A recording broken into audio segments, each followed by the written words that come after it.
যারা আমার সামনে আছেন, আমি একটু কষ্ট দিব। আমি মুসাফির মানুষ।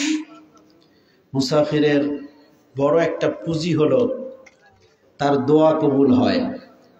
কথা কন ঠিক না? মুসাফিরের দোয়া কি হয়? কবুল হয়। আর দোয়া ও মুখুল ইবাদা, দোয়া হলো সকল ইবাদতের মগজ। আমাদের এই বিশাল আয়োজন, এই মাদ্রাসা, আমাদের এই গভীর রাত্র পর্যন্ত দান সদকা ওয়াজ শোনা, সব কিছুর মূল উদ্দেশ্য হলো মহান আল্লাহ কবুলিয়াত। আল্লাহ যদি কবুল করেন তাহলে আজকের এই বৈঠকটুকু আমাদের নাজাতের উসিলা হয়ে যেতে পারে। কথা বলেন ঠিক না? আমরা এসেছি কাকে পাওয়ার জন্য? আল্লাহকে। আমার এই সামনে যারা আছেন আপনাদেরকে আমি একটু কষ্ট দিব, মনে কষ্ট নেবেন না তো? একটু মেহেরবানি করে সকলেই দাঁড়ান। সকলে যারা মাঠে আছেন সবাই দাঁড়ান। যে কজন দাঁড়ানো আছেন তো দাঁড়ান, সবাই দাঁড়ান। মাশাআল্লাহ, কি সুন্দর। এবার দুই হাত উঁচু করেন, চাদরের ভিতর থেকে হাত বাইর করেন, বাইর করে দুই হাত উঁচু করেন। এবার ডানে একটা মোচড় দেন, বায়ে একটা মোচড় দেন, আবার ডানে, আবার বায়ে। আরে আমি বলি ডানে করে বায়ে, আমি বলি বায়ে, সে করে ডাইনে। তাইলে ডানে। এবার হাত নামাবেন না। এবার সবাই আমার কাছে আসেন, একেবারে পিছনে যারা আছেন সবাই কাছে আসেন। এই ব্যাস, এখানে এখানে স্টপ। আসেন, কাছে আসেন। আছেন, গায়ে গায়ে লেগে বসবেন। একজনের সাথে আরেকজনের শত্রুতা আছে? নাই। জান্নাতের বাগানে বসবেন গায়ে গায়ে। আপনি আপনি আরো আরো। এবার গায়ে গায়ে লেগে বসেন। চাচা মিয়া, আপনি সামনে আসেন। আসেন আসেন। এই চাদর ভাই, আর একটু সামনে আসেন, আর একটু আগান, সামনে আগায় আসেন। আসছেন নি? ওই যে ভাইজান, আর একটু আগান, আর একটু আগান। আসছেন? ওই যে মুরব্বী, সামনে আসেন। মানুষ যেই কয়জনই হোক কোনো সমস্যা নেই। আরো যদি কমও হয় অসুবিধা নাই। দুইজন যদি থাকেন গায়ে গায়ে লেগে বসেন। বরকত দেওয়ার মালিককে? আরো জোরে বলেন, বরকত দেওয়ার মালিককে? আল্লাহ। তাহলে আল্লাহ পাক রব্বুল আলামিন আমাদের এই কয়েকজনকে যদি মাফ করে জান্নাত দেয়, আমরা কি খুশি না বেজার? বলেন আলহামদুলিল্লাহ, আল্লাহুম্মা আমিন। ওই যে চাচা, আর একটু সামনে আসেন। আসেন আসেন আসেন। বসছেনই যখন রাত্রের 12টা পর্যন্ত, তাহলে একটু কষ্ট করতে অসুবিধা কি? বলেন না, কথা ঠিক না? আল্লাহ কবুল করুন, জোরে বলেন আমিন। কিন্তু এই 5 জন এত জোরে বলবেন, মাইকের আওয়াজে যেন মনে হয় এখানে 100 জন। কথা কন ঠিক না? 100 জন যদি হন তাহলে এমন ভাবে আওয়াজ দিবেন মনে হবে যেন 1000 মানুষ। এটা বাতিলের হৃদয়ে কম্পন সৃষ্টি হয়। কথা বলেন ঠিক কিনা? এজন্য সকলে প্রাণ ভরে আমি আরেকবার সালাম দিব, সালামের জবাব দিবেন। আমি খুব বেশি সময় নিব না, যেহেতু অনেক রাত্র হয়ে গিয়েছে। অল্প একটু সময়, মূলত আমি বসেছি দোয়া করার জন্য। অল্প কিছু সময় আমি একটু মুক্তাসার নসিহত করেই আমি দোয়া করে দিব। এতটুকু সময় আপনারা ধৈর্য ধরে বসবেন। যারা এখন আসবেন আপনারা একেবারে গায়ে গায়ে লেগে লেগে বসবেন। আল্লাহ কবুল করুন, জোরে বলেন আমিন। আপনাদের খারাপ লাগবে, ধৈর্যচ্যুতি হবে, এমন সময় আমি নেব না ইনশাআল্লাহ। আমাকেও তো যেতে হবে ঢাকা, অনেক দূরের পথ। যে রাস্তা ভয়ঙ্কর রাস্তা, এত একটা রাস্তা গাড়ি যায় আর আসে, খুব রিস্কি। আমাকে যেতে হবে। দোয়া করেন আল্লাহ যাতে নিরাপদে পৌঁছায় দেয়। বলেন আমিন। আমি আরেকবার সালাম দেব, সকলেই জবান খুলে বলবেন আসসালামু আলাইকুম। ইন্নাল হামদালিল্লাহ, ইন্নাল হামদালিল্লাহিল্লাযী যাতুহু কদীমু ওয়াজিবুল ওয়ুজুদিল মুস্তাজমিউ لجميع صفات الكمال المنزه عن جميع صفات النقصان ونشهد أن لا إله إلا الله وحده لا شريك له ونشهد أن سيدنا وسندنا وحبيبنا ومولانا محمدا عبده ورسوله الذي أرسله بالحق بشيرا ونذيرا وداعيا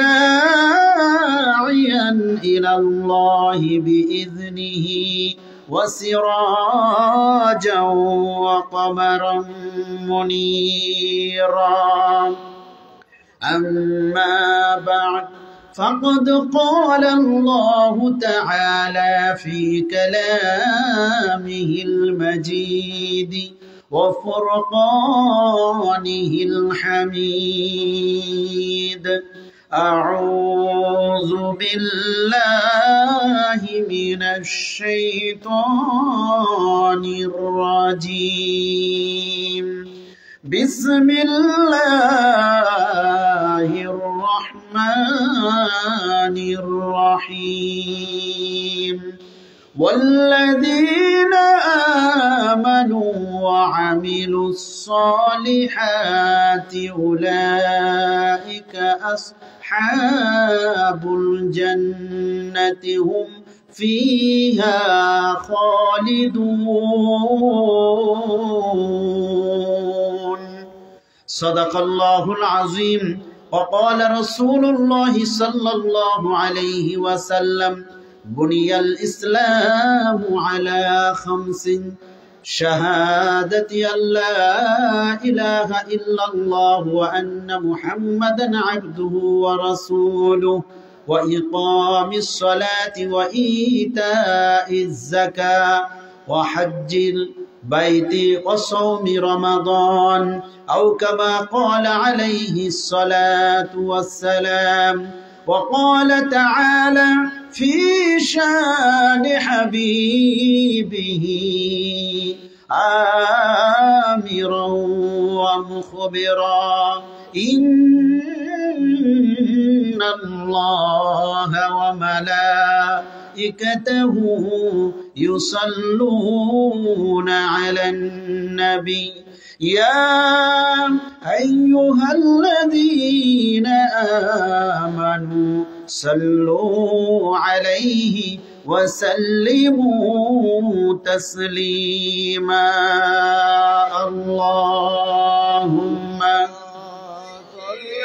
صل على سيدنا مولانا محمد وعلى آل سيدنا مولانا রাত্র যত গভীর হয় আল্লাহর সাথে মুমিন বান্দা জান্নাতি বান্দার সাথে মহব্বত তত গাঢ় হয় কথা কন ঠিক কিনা রাত্র যত গভীর হয় মাশুকের সাথে আশিকের মহব্বত তত বেশি পোক্ত হয় কথা বলেন ঠিক কিনা এই গভীর রাত শীতে একটু কষ্ট হচ্ছে কিন্তু আমরা ডাকতেছি কাকে আল্লাহকে দরুদ পড়তেছি কার উপরে নবীর উপরে সেই মহব্বতটা নবীর দিকে অন্তরটাকে ঢেলে দিয়ে মদিনার দিকে একটু নিয়তটাকে ঘুরাইয়া দিয়া ধ্যান খেয়াল সব আমার মদিনার কামলিওয়ালার দিকে ঝুঁকে দিয়ে মহান আল্লাহর সন্তুষ্টির জন্য প্রাণ খুলে দরুদ শরীফ পড়েন আল্লাহুম্মা সাল্লি আলা সাইয়্যিদিনা মাওলানা ওয়া আলা আলি সাইয়্যিদিনা মাওলানা উড়ে যাও রে বাংলার হাওয়া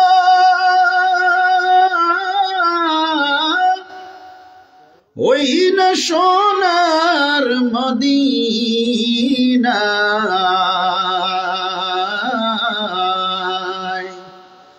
মদের দরুদ পৌঁছে দিও মোর নবীজির পাক রওজায় আল্লাহুম্মা সাল্লি আলা সাইয়্যিদিনা মাওলানা মুহাম্মদ ওয়া আলা আলি সাইয়্যিদিনা মাওলানা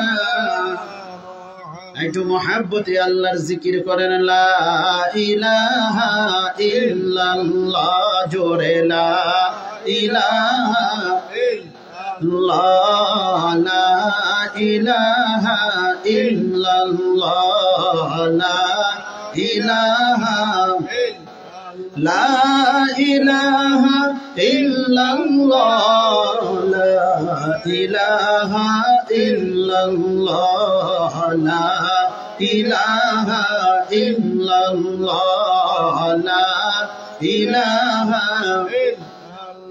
حسبي ربي جل الله ما في قلبي غير الله حسبي ربي جل الله ما في قلبي غير الله لا إله إلا الله لا إله لا إله إلا الله محمد رسول الله صلى الله عليه وسلم بلغ العلا بكماله كشف الدجى بجماله حسنت جميع خصاله صلوا عليه وآله করইগ্রাম মোহাম্মদিয়া দাখিল মাদ্রাসায় আয়োজিত 11তম বার্ষিক ইসলামী সুন্নি মহাসম্মেলনের সম্মানিত সভাপতি জনাব মোহাম্মদ মকবুল আলী সরদার, সভাপতি অত্র মাদ্রাসার, প্রধান অতিথি আল্লামা করমউদ্দিন চৌধুরী ফুলতলি সাহেব দামাত বারাকাতুহুম আলিয়া, আমন্ত্রিত অতিথিবৃন্দ, মাদ্রাসার আসাতিজা ইকরাম, ফজলায়ে আইজাম, সুধী মণ্ডলী, উপস্থিত বিভিন্ন এলাকা থেকে আগত দিনদার পরহেজগার, আল্লাহ প্রেমিক, কোরআন প্রেমিক, নবী প্রেমিক আমার ভাইয়েরা, পর্দার অন্তরাল আমার মা ও বোনেরা, সকলকেই জানাই আন্তরিক মোবারকবাদ।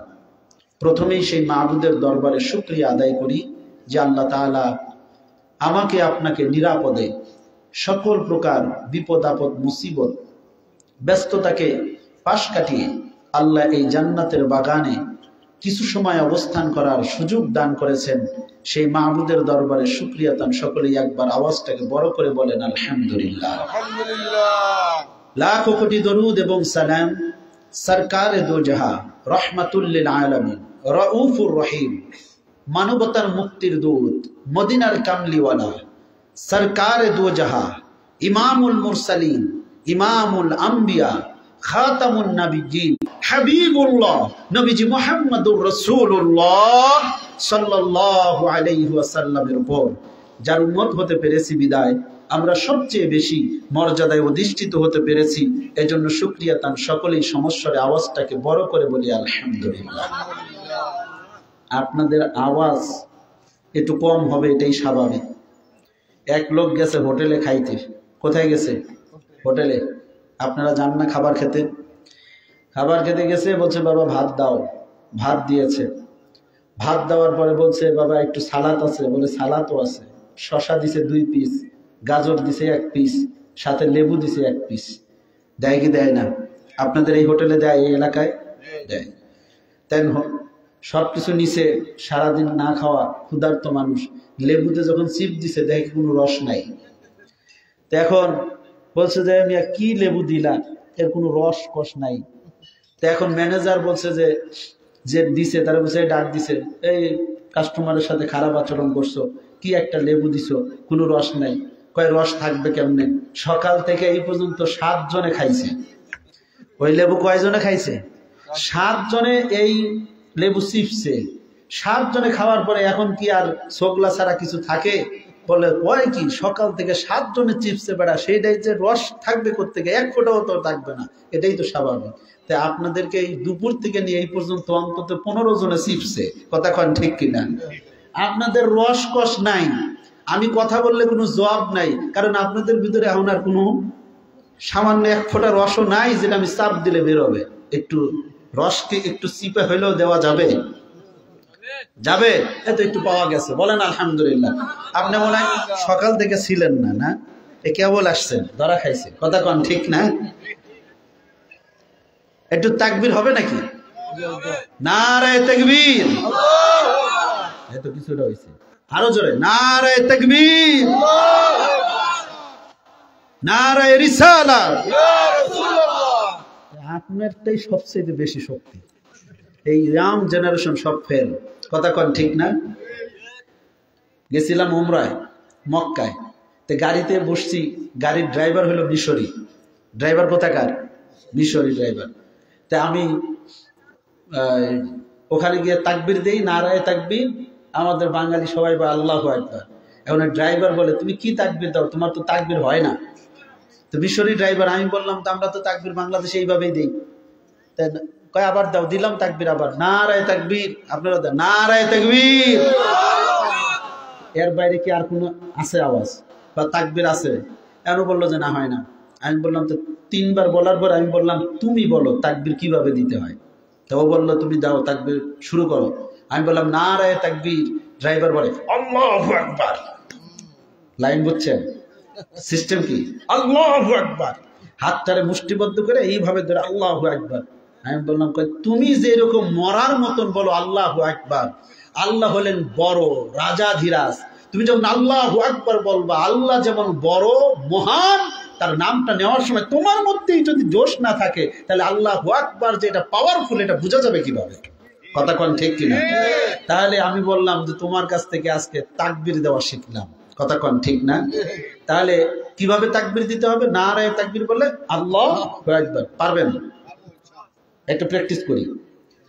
আমি বলবো নারায়ে তাকবীর, আপনারা বলেন নারায়ে তাকবীর। এখন চাদরের তল থেকে হাতই বাইর হয় না, এও বলে মুষ্টিবদ্ধ হাত করে এইভাবে বলতে হবে নারায়ে তাকবীর। আবার কিছুটা হয়েছে। আচ্ছা, আপনি যদি এইভাবে রাস্তায় বের হন, এই যে দেখেন নাস্তিক মুরতাদ বিভিন্ন জন বিভিন্ন সময় নবীকে গালি দেয়, ইসলামের বিপক্ষে দাঁড়ায়, কথা কোন ঠিক না? আমরা যে রাস্তায় দাঁড়াই নারায়ে তাকবীর, সবাই আল্লাহু আকবার, শাহজালালের তরোয়াল গর্জে ওঠে, আরেকবার হুজুর আগেরবার বলছেন। তো এইগুলো আমরা বলি, আপনি দেখেন তো যদি মানুষ 100 হন আর সবাই যদি নারায়ে তাকবীর আল্লাহু আকবার যদি বলেন, তাহলে স্পিরিটটা বেশি হয় না? যারা বাতিল আছে, এটা যদি টেলিভিশনে বিভিন্ন মিডিয়াতে ফেসবুকে যদি এটা প্রচার হয়, তাহলে সারা বাংলাদেশের যত নাস্তিক মুরতাদ আছে বলবো ওরে বাপ রে বাপ কি, কথা কোন ঠিক না বেঠিক? নারায়ে তাকবীর, নারায়ে তাকবীর। তুমি কোনটাও না কেন, তুমি সবার সামনে, কথা কোন ঠিক না? তুমি বুঝো নাই? সবার সামনে বইসা হেসুপ করে বইসা রয়েছে, দেখো পিছনের তো তুমি দেখো নাই যে কি ঠেলা। নারায়ে তাকবীর, আরো জোরে নারায়ে তাকবীর। এবার কিছুটা জোশ আসছে না? আল্লাহ পাক রব্বুল আলামিন, সময় কম তো ডাইরেক্ট চলে গেলাম, সূরা বাকারার মধ্যে ঘোষণা করেছেন والذين آمنوا وعملوا الصالحات أولئك أصحاب الجنة। আল্লাহ পাক রব্বুল আলামিন বলেন, পৃথিবীর মানুষ যারা নাকি ঈমান এনেছে, ঈমানদার, আল্লাহর উপরে ঈমান এনেছে, ওয়া আমিলুস সলিহাত, আর সৎ কাজ করেছে, উলাইকা আসহাবুল জান্নাতি হুম ফিহা খালিদুন। যারা ঈমান এনেছে, সৎ কাজ করেছে, এই মানুষগুলো হলো জান্নাতের বাসিন্দা, জান্নাতি মানুষ। হুম ফিহা খালিদুন, তারা চিরকাল সেই জান্নাতের মধ্যে প্রবেশ করবে, চিরকাল সেই জান্নাতের মধ্যে থাকবে। একবার জান্নাতে ঢুকলে আর কোনোদিন বের হওয়া লাগবে না। শর্ত কয়টা? দুইটা। এক নাম্বার শর্ত কি? ঈমান। এক নাম্বার শর্ত কি? আওয়াজ জোরে কোন, আরো জোরে। ঈমান থাকতে হবে। বাবাজিরা আমার, বন্ধুরা আমার, গভীর মনোযোগ দেন। ঈমান যদি থাকে, তার জন্য যদি ভালো কাজও থাকে, সে জান্নাতের মেহমান হবে। শর্ত কি? প্রথম শর্ত হলো তার ঈমান থাকতে হবে। কিয়ামতের ময়দানে, হাসরের ময়দানে পৃথিবীর সমস্ত মানুষদেরকে নিয়ে আল্লাহ তাআলা চারটা ভাগে ভাগ করবে। কয়টা ভাগ? চারটা ভাগ। চারটা ভাগের প্রথম ভাগ হলো যারা নাকি বিনা হিসাবে আল্লাহর জাহান্নামের মধ্যে ঢুকে যাবে, চিরস্থায়ী ভাবে, জীবনে কোনোদিন জাহান্নাম থেকে বের হতে পারবে না। যারা চিরস্থায়ী ভাবে জাহান্নামে যাবেন, তাদের মধ্যে আবার দুই গ্রুপ। এক গ্রুপ হলো পৃথিবীর জমিনে তারা কাফের ছিল, নিজেদেরকে কাফের দাবি করত। আরেক শ্রেণীর মানুষ হলো যারা পৃথিবীর জমিনে ঈমানদার নিজেদেরকে দাবি করত, মুসলমান দাবি করত। খুব মনোযোগ দেন। তাহলে বোঝা গেল পৃথিবীর জমিনে যত ঈমানদার দাবিদার, আমরা মুসলমান হিসাবে, আমরা যারা নিজেদেরকে মুসলিম হিসাবে দাবি করি, হাসরের ময়দানে দাবিদার সব মুসলমানদের মধ্যে কিয়ামতের ময়দানে চার শ্রেণীর মানুষে বিভক্ত হবে। এক শ্রেণীর মানুষ হলো যারা শুধু দাবিদার ছিল ঈমানের ব্যাপারে, কিন্তু তাদের ঈমান ছিল না। যদি আপনার ঈমান থেকে থাকে, ঈমানের সাথে যদি আপনি মৃত্যুবরণ করে থাকেন, ঈমানদার মুসলমান যারা মৃত্যুবরণ করবেন, ঈমান থাকলে তিন অবস্থা, ঈমান না থাকলে এক অবস্থা।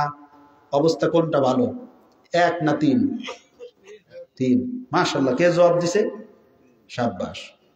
ঈমান থাকলে কয় অবস্থা?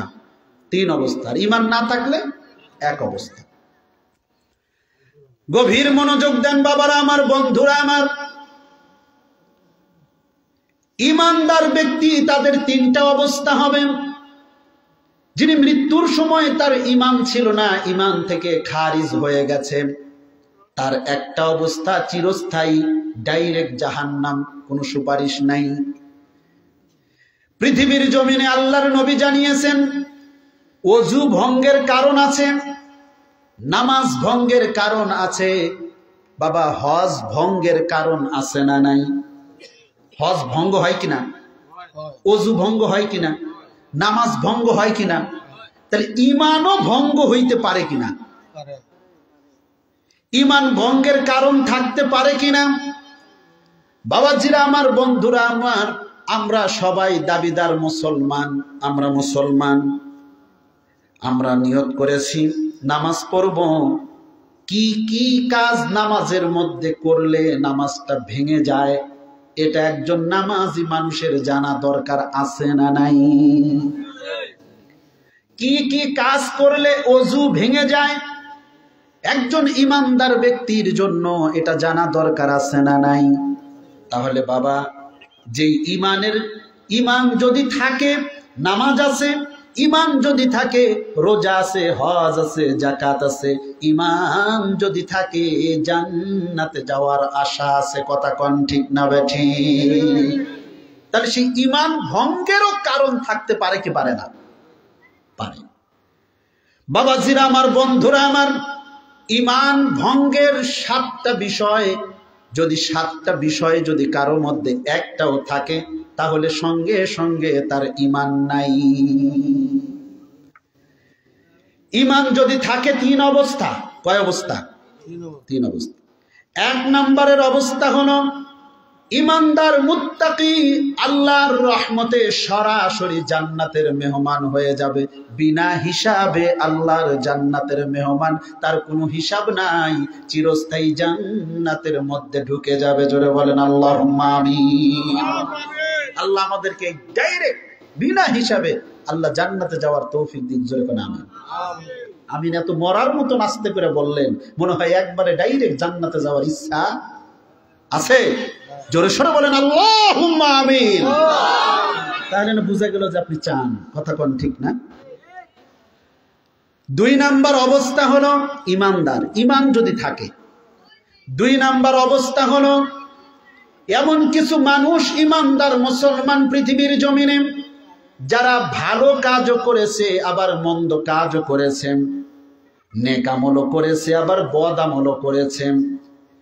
আমার নবী রাহমাতুল লিল আলামিন জানিয়েছেন, হাসরের ময়দানে এরকম মানুষগুলো যারা থাকবে, কিছু মানুষকে আল্লাহ বিশেষ বিশেষ আমলের কারণে ক্ষমা করে দিবেন, কিছু মানুষকে, কিছু মানুষ আল্লাহ জান্নাতি মানুষদের দোয়ার উসিলায়, সুপারিশের উসিলায় ক্ষমা করে জান্নাত দিয়ে দিবেন।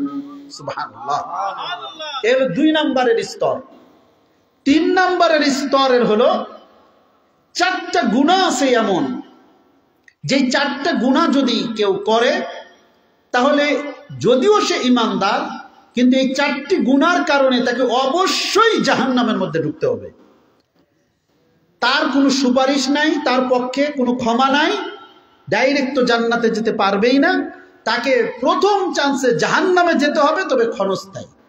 জাহান্নামে গিয়ে তার এই 4টা গুনার সমপরিমাণ শাস্তি ভোগ করার পর আল্লাহ তাকে একদিন জাহান্নাম থেকে বের করে ওই ঈমান থাকার কারণে জান্নাতে দিবেন। চলো বলেন সুবহানাল্লাহ।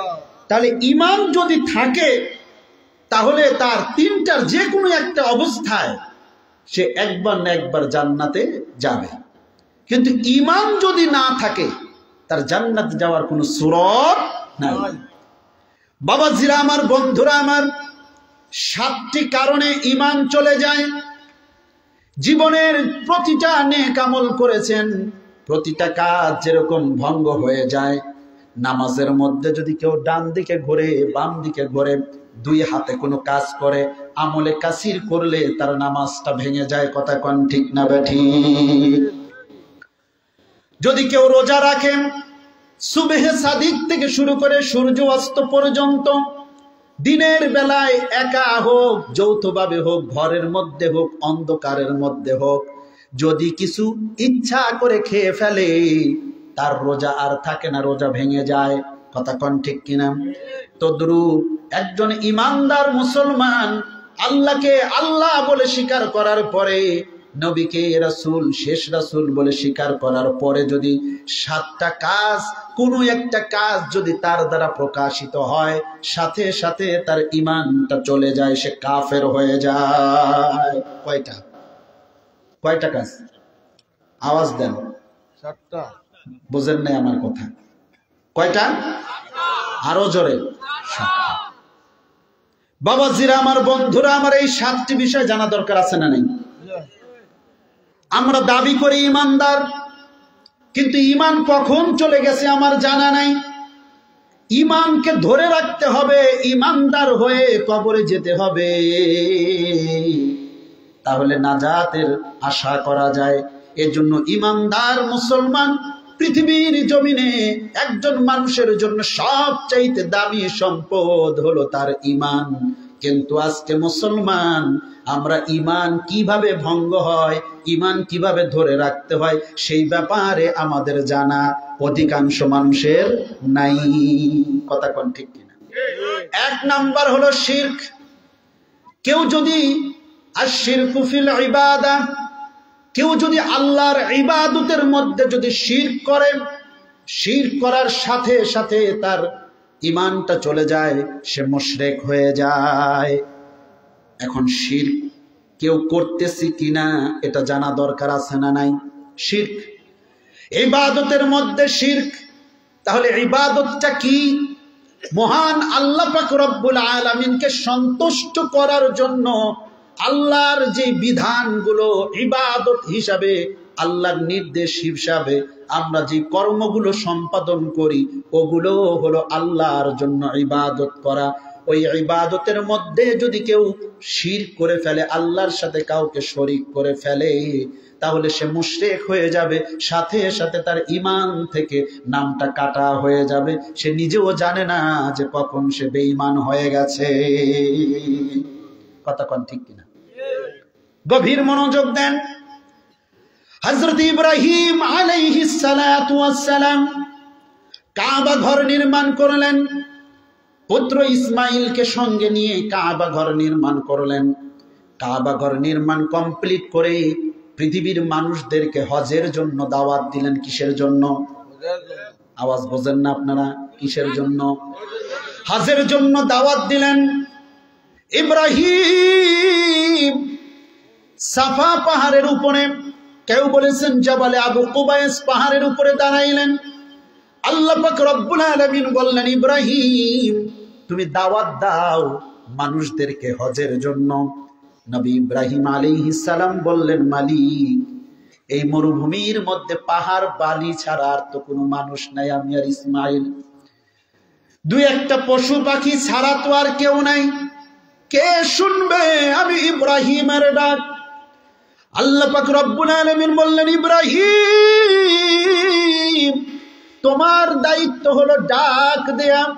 আমি আল্লাহ পাক রব্বুল আলামিন তোমার ওই ডাক আমি তামাম পৃথিবীর যত রূহগুলো আছে সমস্ত রূহের কাছে পৌঁছে দিব। জোরে বলেন সুবহানাল্লাহ।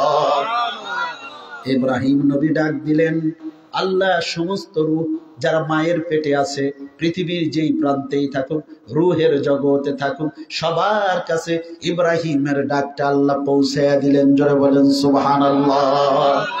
ওই ডাক শুনে যারা বলেছিল লাব্বাইক আল্লাহুম্মা লাব্বাইক, যে যতবার সেই ডাকের জন্য উত্তর দিয়েছিল, জীবনে সে ততবার আল্লাহর ঘরে তাওয়াফ করবে। জোরে বলেন সুবহানাল্লাহ। বাবাজিরা আমার, বন্ধুরা আমার, ইব্রাহিম আলাইহিস সালাতু ওয়াস সালাম কাবা ঘর তাওয়াফ করলেন, সবাইকে ডাক দিলেন হজের জন্য। ইসমাইল আলাইহিস সালাতু ওয়াস সালাম কাবা ঘর তাওয়াফ করলেন। লম্বা ঘটনা, আমি সেদিকে যাচ্ছি না। ইব্রাহিম আলাইহিস সালামের পরে ইসমাইল, ইসমাইল আলাইহিস সালামের পরে মক্কার চত্বরে আপনারা লম্বা ঘটনা জানেন। জমজম কূপকে কেন্দ্র করে ইয়ামেন থেকে একদল মানুষ আসলো, সেখানে একটা বসতি তৈরি হলো, কাবা ঘরে হজ করা শুরু হলো। তারা কাবা ঘর হজ করতেছে, কাবা ঘর তাওয়াফ করে। মক্কার মানুষগুলো সবাই যুগ যুগ ধরে জানতো এই ঘর হলো মহান আল্লাহর ঘর, যিনি আমাদের সকলের সৃষ্টিকর্তা। জোরে বলেন সুবহানাল্লাহ। কাবা ঘরের তাওয়াফ করতেই ঘর কার? আরো জোরে বলেন কার? আল্লাহ। ইন্না আউওয়ালা বাইতিন উদিআ লিন-নাসি লাল্লাযী বিবাক্কা। জোরে বলেন সুবহানাল্লাহ। পৃথিবীর প্রথম ঘর হলো কাবা ঘর। এই ঘরটা বানিয়েছেন মহান আল্লাহ। এই ঘরটা কার? আল্লাহ। আরো জোরে আল্লাহ। হচ্ছে না তো? এই ঘরে এক রাকাত নামাজ পড়লে 1,00,000 রাকাতের সওয়াব। জোরে বলেন সুবহানাল্লাহ। যাওয়ার ইচ্ছা আছে তো ইনশাআল্লাহ? কাবা ঘর সৃষ্টি থেকে শুরু করে অদ্য পর্যন্ত সবাই জানে যে এই ঘর কার? আল্লাহ। মক্কার মানুষও জানত। মক্কার মধ্যে খুজা গোত্রের একজন ব্যক্তি ছিলেন যার নাম ছিল আমর বিন লুহাই। তিনি ছিলেন সম্ভ্রান্ত ফ্যামিলির ধনী মানুষ। খুব মনোযোগ দিয়ে, ধনী মানুষ, ইবাদতেও পাকা, ভালো আমল করত, মানুষদেরকে প্রচুর পরিমাণে খাওয়াতো। শুধু তাই নয়, হজের সময় আসলে 1000 উট জবাই করে মানুষকে খাইয়ে দিত। এত মেহমানদারিতে পটু।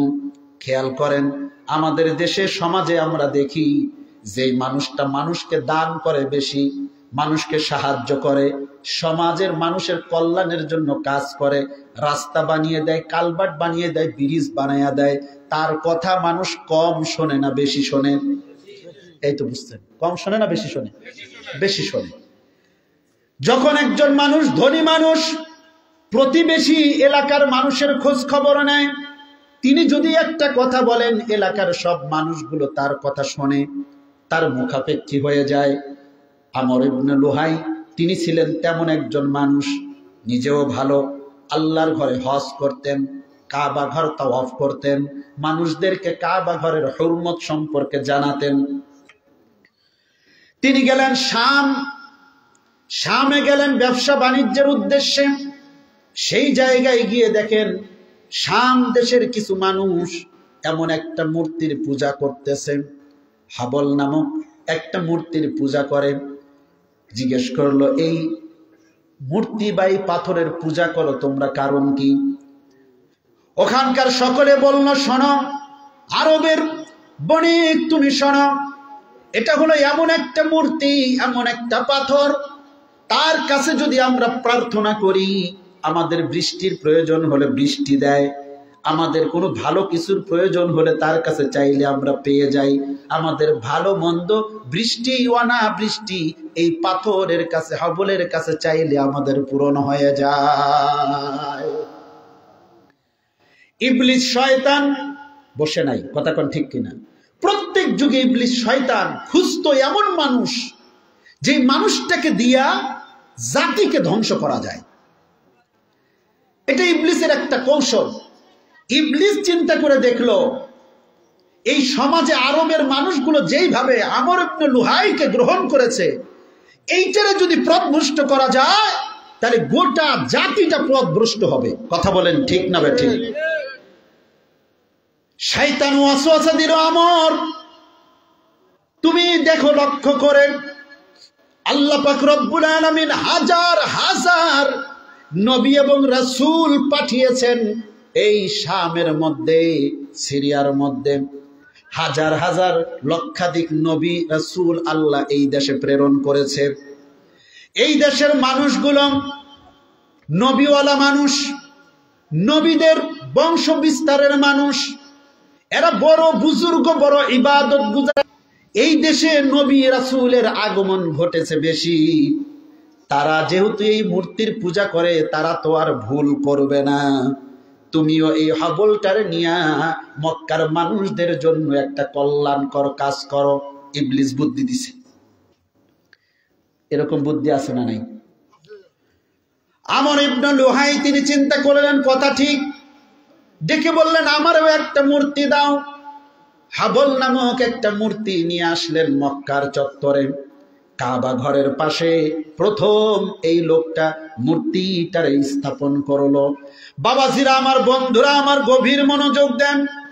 সাধারণ কোনো মানুষ যদি পথভ্রষ্ট হয়, সে একটা জাতিকে পথভ্রষ্ট করতে পারে না। যে যত বড় আলেম, যে যত বেশি গ্রহণযোগ্যতা পায়, শয়তান কিন্তু তাকে পথভ্রষ্ট করার জন্য চেষ্টাও বেশি চালায়। কথা কোন ঠিক না বেটি? এই জন্য কার ডাকে কত মানুষ হলো, কে কত বড়, এটার দিকে লক্ষ্য করার প্রয়োজন নাই। প্রত্যেক মানুষের দায়িত্ব হলো কোরআন এবং সুন্নাহ। কোরআন এবং সুন্নায় যা আমরা পাবো সেটাই আমরা আমল করব। কোন মানুষের তাবেদার হয়ে গেলে, মানুষ পথভ্রষ্ট হয়ে গেলে তার অনুসরণ করা যাবে না। কথা কোন ঠিক কিনা? বাংলাদেশে বহু আলেম ওলামা আছে, আমরা ইবাদত বন্দেগী করি। একদল মানুষ আছে যারা আমাদেরকে বিভ্রান্ত করার জন্য বলে, সৌদি আরবে দেখেছি সেখানে এই ফতুয়া নাই, ওই ফতুয়া নাই। এ বাবা, সৌদি আরব কোন দলিল? আরো জোরে বলেন, সৌদি আরব দলিল? সৌদি আরবে আমার নবীর দেশ, বদনাম বলবো না, সেখানে কোরআন নাজিল হয়েছে। কেউ কেউ মনে করেন সৌদি আরবে কোরআন নাজিল হয়েছে তারা বেশি জানে না আমরা বেশি জানি। ওখানে আব্দুল ওয়াহাব নজদি জন্ম নিয়েছে, ওখানে বহু বাতিল ফেরকার জন্ম নিয়েছে।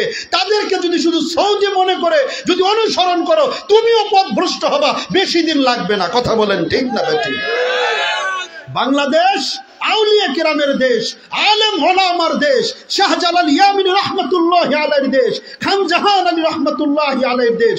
এই দেশ খাজা মুঈনুদ্দিন চিশতি, সঞ্জরি আসমিরি, হাসাইনি আল হুসাইনির দেশ। কথা বলেন ঠিক না বেঠিক?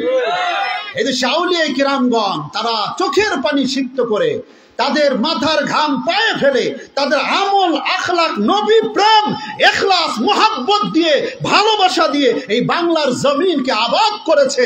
বাংলার প্রতি ইঞ্চি মাটি আউলিয়া কিরামদের চোখের পানিতে সিক্ত জমিন। কথা বলেন ঠিক না বেঠিক? নবী প্রেমের জমিন।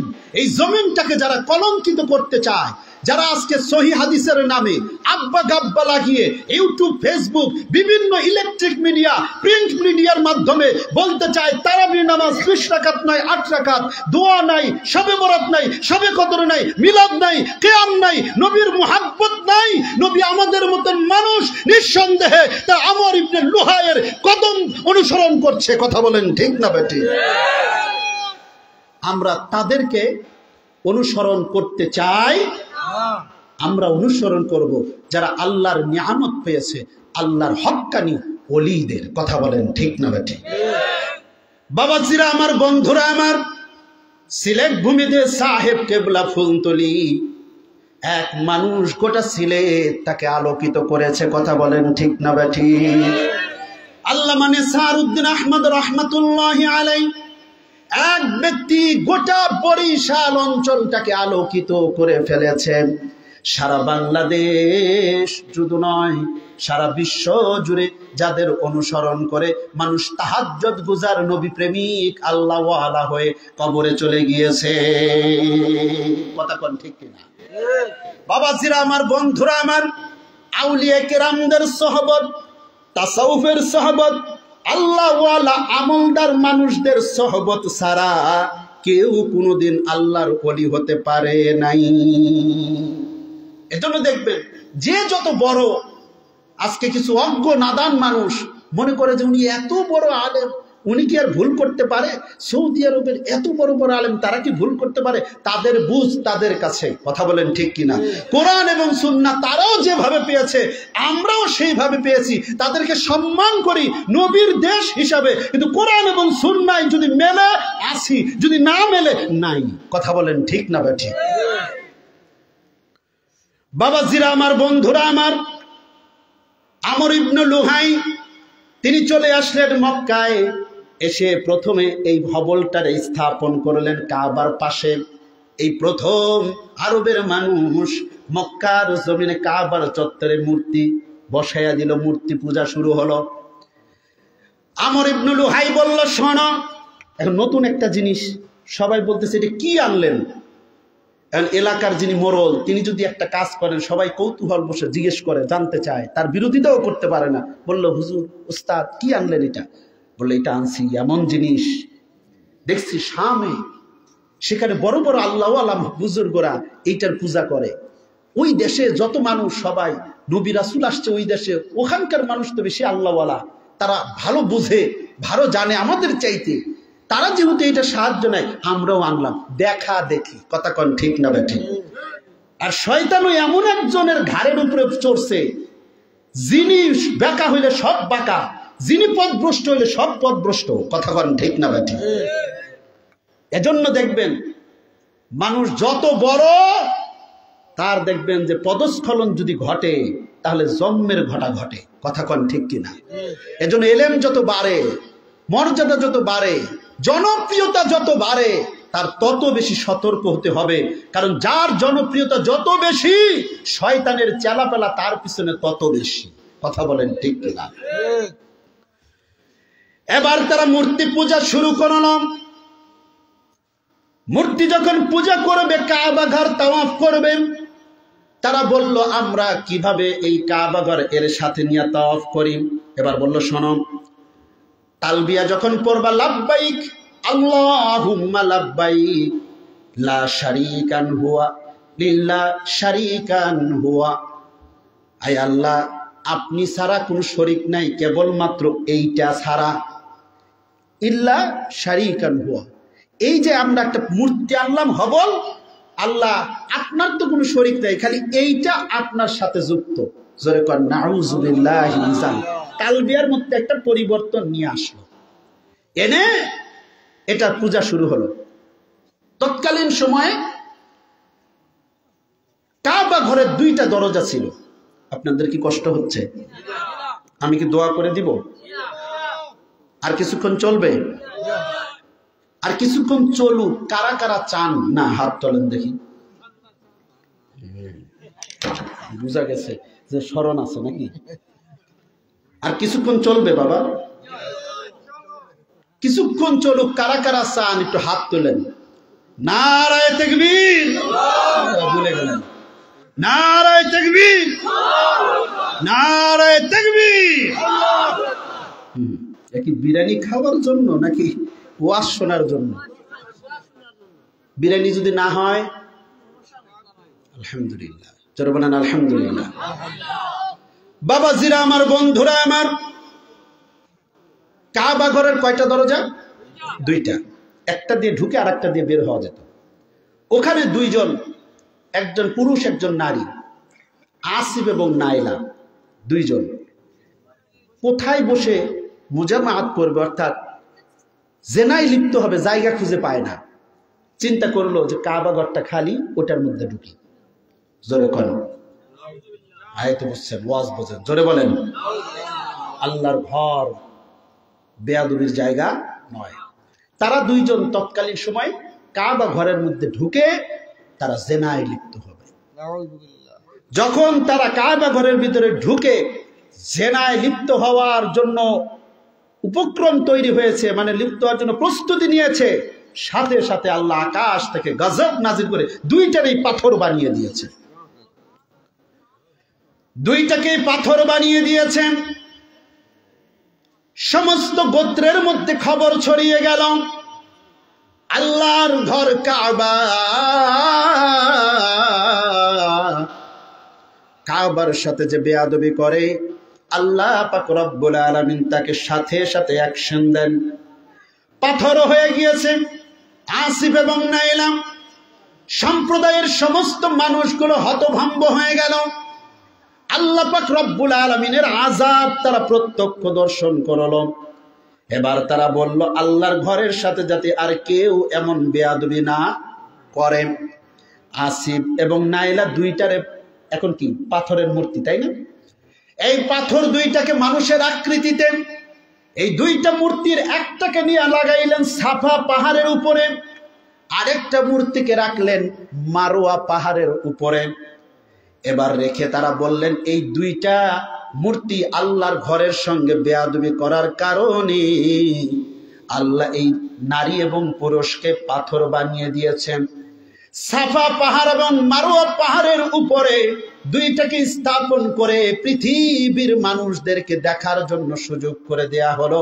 আল্লাহর ঘরের সাথে যদি কেউ বেয়াদবি করে এমনি ভাবে আল্লাহ গজব দিয়ে দেন। নিদর্শন। এবার মূর্তি একটা বাড়ছে কাবা ঘরে। সম্প্রদায়ের সবাই বলল, আমর ইবনে লুহাইকে বলল যে একটা মূর্তির যখন এত পাওয়ার, তো মূর্তি তো আরো দুইটা আছে। জোরে কর নাউযুবিল্লাহ। যেটা ছিল আল্লাহর গজবের নিদর্শন, ওই মূর্তি দুইটারে পাহাড় থেকে সাফা এবং মারওয়া থেকে নামাইয়া কাবা ঘরের চত্বরে এনে এখন এইটারে সহ পূজা করা হচ্ছে। যেটা ছিল গজব, যেটাকে এতদিন মানুষ ঘৃণা করত, আজকে সেটাকেই এনেছে ইবাদতের জন্য। জোরে কর নাউযুবিল্লাহি মিন যালিক। শুরু হইল আজকে এই মূর্তি, কালকে ওই মূর্তি, আজকে এইটা কালকে ওইটা, একে একে আল্লাহর ঘরের মধ্যেই 360 মূর্তি। কথা কন ঠিক কিনা? বাবাজিরা আমার, বন্ধুরা আমার, আমি যে জিনিসটা বুঝাবার জন্য সংক্ষেপে এই কথাগুলো আপনাদের সামনে উপস্থাপন করলাম, লক্ষ্য করেন মূল পয়েন্ট। এরা সবাই, যত মানুষ কাবা ঘরের মূর্তি পূজা করত, এরা সবাই কিন্তু আল্লাহকে স্বীকার করত। কথা কোন ঠিক না বেঠি? তারা সবাই জানতো। আল্লাহ তাআলা কোরআনে বলেছেন সূরা লোকমানে, وَلَئِن سَأَلْتَهُم مَّنْ خَلَقَ السَّمَاوَاتِ وَالْأَرْضَ لَيَقُولُنَّ اللَّهُ وَلَئِن سَأَلْتَهُم مَّنْ خَلَقَ السَّمَاوَاتِ وَالْأَرْضَ لَيَقُولُنَّ اللَّهُ। আল্লাহ পাক রব্বুল আলামিন বলেন, হে নবী আমার, ওয়ালাইন সাআলতাহুম মান খালাকাস সামাওয়াতি ওয়াল আরদ, আপনি যদি এই মক্কার মানুষদেরকে জিজ্ঞেস করেন কে আকাশ সৃষ্টি করেছে, কে জমিন সৃষ্টি করেছে, সাথে সাথে তারা উত্তর দিবে লা ইয়াকুলুন্নাল্লাহ, তারা সঙ্গে সঙ্গে উত্তর দিবে আল্লাহ। জোরে বলুন সুবহানাল্লাহ। নবীজি বললেন, এ মক্কার মানুষ, তোমরা বলো আকাশকে সৃষ্টি করেছেন ভাই আল্লাহ, জমিনকে সৃষ্টি করেছেন আল্লাহ, কাবা ঘর কার ঘর? বলে আল্লাহর। হাজরে আসওয়াদ পাথর কোথাকার? বলে জান্নাতের। জোরে বলুন সুবহানাল্লাহ। গভীর মনোযোগ দেন। আল্লাহ তাআলা বলেন, এদেরকে জিজ্ঞেস করেন রিজেকের মালিক কে? আল্লাহ। কাবার মালিক কে? আল্লাহ। দোয়া কবুলের মালিক কে? আল্লাহ। আরো জোরে কোন কে? আল্লাহ। এজন্য আবু জেহেল বদরের যুদ্ধে যাওয়ার সময় কাবা ঘরের দরজা, কেউ বলেছে মুলতাজামে দাঁড়িয়ে দোয়া করেছে আল্লাহ। যদি আমরা আজকে মুহাম্মাদের বিরুদ্ধে বদরের প্রান্তরে যাচ্ছি, তুমি আমাদের এই দুই দলের মধ্যে হক পন্থীদেরকে বিজয় দাও। জোরে কোন সুবহানাল্লাহ। আল্লাহর হাবিব বলেন, মুলতাজাম হচ্ছে কাবা ঘরের দরজা এবং হাজরে আসওয়াদের কোণ, এই দুইটার মাঝখানের অংশ মুলতাজাম। এই জায়গায় দাঁড়িয়ে যদি কেউ দোয়া করে, কোন কাফেরও যদি দোয়া করে, আল্লাহ সেই দোয়া ফেরত দেন না। জোরে বলেন সুবহানাল্লাহ। যদি আবু জেহেল দোয়া করতো যে আল্লাহ আমাদেরকে বিজয় দেন, আল্লাহ আবু জেহেলকে বিজয় দিতেন, এমন দোয়া কবুলের জায়গা। জোরে বলেন সুবহানাল্লাহ। দোয়া করেছে কার কাছে? আরো জোরে বলেন কার কাছে? আল্লাহর কাছে। তাহলে মক্কার মানুষগুলো মূর্তি পূজা করত, একদিকে মূর্তি পূজা করত, লাত উজ্জা হবলের পূজা করত, আবার অপর দিকে আবার আল্লাহর ইবাদত হজ করত, কাবা ঘর তাওয়াফ করত। কথা বলেন ঠিক কিনা? তাহলে কি তারা মুশরিক ছিল না মুসলমান? কথা বুঝেন নাই? কি ছিল? মুশরিক। যতই আল্লাহর ইবাদত করুক, যখনই আল্লাহর ইবাদতে কাউকে শরীক করেছেন, সাথে সাথে তারা মুশরিক হয়ে গিয়েছে। আল্লাহ তাআলা বলেছেন তারা সবাই কাফের। এ বাবাজিরা আমার, বন্ধুরা আমার, গভীর মনোযোগ দাও। মক্কার মানুষগুলো আল্লাহকে স্বীকার করত, কাবাকে মানত, জান্নাত বিশ্বাস করত, রিজেকের মালিক আল্লাহ বিশ্বাস করত, অপরদিকে আবার হজ করত, আবার মূর্তি পূজা করত। এ বাবাজিরা আমার, বন্ধুরা আমার, আজকে আমরা মুসলমান দাবিদার, বাংলার মুসলমান, লক্ষ্য করো, একদিকে আমরা নামাজ পড়ি, অপরদিকে আমরা মাজারে গিয়ে সেজদা করি। কতক্ষণ ঠিক কিনা? একদিকে আমরা আল্লাহর ইবাদত করি, আর একদিকে আমরা মানুষের কাছে সাহায্য চাই। একদিকে আমরা আল্লাহর ইবাদত করি, আল্লাহ রিজেক দাতা স্বীকার করি, অপরদিকে কাফের মুশরিক বেদিন নাস্তিক মুরতাদ মুশরিকদের পা চাটি রিজেকের জন্য। কতক্ষণ ঠিক না বা ঠিক? একদিকে আমরা আল্লাহকে রিজেক দাতা স্বীকার করি, নামাজ পড়ি, আল্লাহর কাছে সাহায্য চাই, অপরদিকে আমরা মেম্বার চেয়ারম্যান থেকে শুরু করে রাষ্ট্রপ্রধান থেকে শুরু করে আজকে পশ্চিমা বিশ্বের কাছে আমরা সাহায্যের জন্য হাত পেতে বসে থাকি। আল্লাহর দিকে আমাদের ভরসা নাই। কথা কোন ঠিক কিনা? আজকে আপনি নামাজও পড়েন, সুদও খান, নামাজও পড়েন, ঘুষও খান, নামাজও পড়েন, মাজারে যান, নামাজও পড়েন, সেজদা করেন, নামাজও পড়েন, আবার আপনি নাস্তিক মুরতাদদেরকে আপনি বন্ধু হিসেবে গ্রহণও করেন। কথা কোন ঠিক কিনা? বাবাজিরা আমার, বন্ধুরা আমার, কখন আমাদের ঈমান চলে যাচ্ছে আর কখন থাকতেছে আমাদের কোনো আওয়াজ নাই। কথা কোন ঠিক? তাহলে বাবাজিরা আমার, বন্ধুরা আমার, মুশরিক যদি হয়, শিরক যদি করে, সাথে সাথে ঈমান থেকে বের হয়ে যায়। আল্লাহ পাক রব্বুল আলামিন বলেন, ইন্নাল্লাহা লা ইয়াগফিরু আন ইউশরাকা বিহি ওয়া ইয়াগফিরু মা দুনা যালিকা লিমান ইয়াশা। কিয়ামতের ময়দানে যত গুনাহ বান্দা তোমার আছে, যে কোনো গুনাহ আমি আল্লাহ চাইলে ক্ষমা করে দিতে পারি, কিন্তু যদি শিরক করে তওবা ব্যতীত মুশরিক অবস্থায় যদি মৃত্যুবরণ করো, তাহলে আমি আল্লাহ হাসরের ময়দানে মুশরিকদেরকে ক্ষমা করব না, চিরস্থায়ী জাহান্নাম। তাহলে পৃথিবীতে আল্লাহ ছাড়া আর কাউকে সিজদা করা যাবে? আরো জোরে বলেন, যাবে? নারী পুরুষ একত্রিত বসে ঢোল তবলা বাজাইয়া নবীর শানের নামে নবীকে অপমান করার পায়তারা যারা করে, ওই সমস্ত ভণ্ড প্রতারকদের সাথে আমরা নাই, বাংলার জমিনে তাদের কোনো ঠাঁই নাই। কথা বলেন ঠিক না ঠিক? দ্বিতীয় পর্যায়ে তার শিরক থেকে আমাদেরকে বাঁচতে হবে।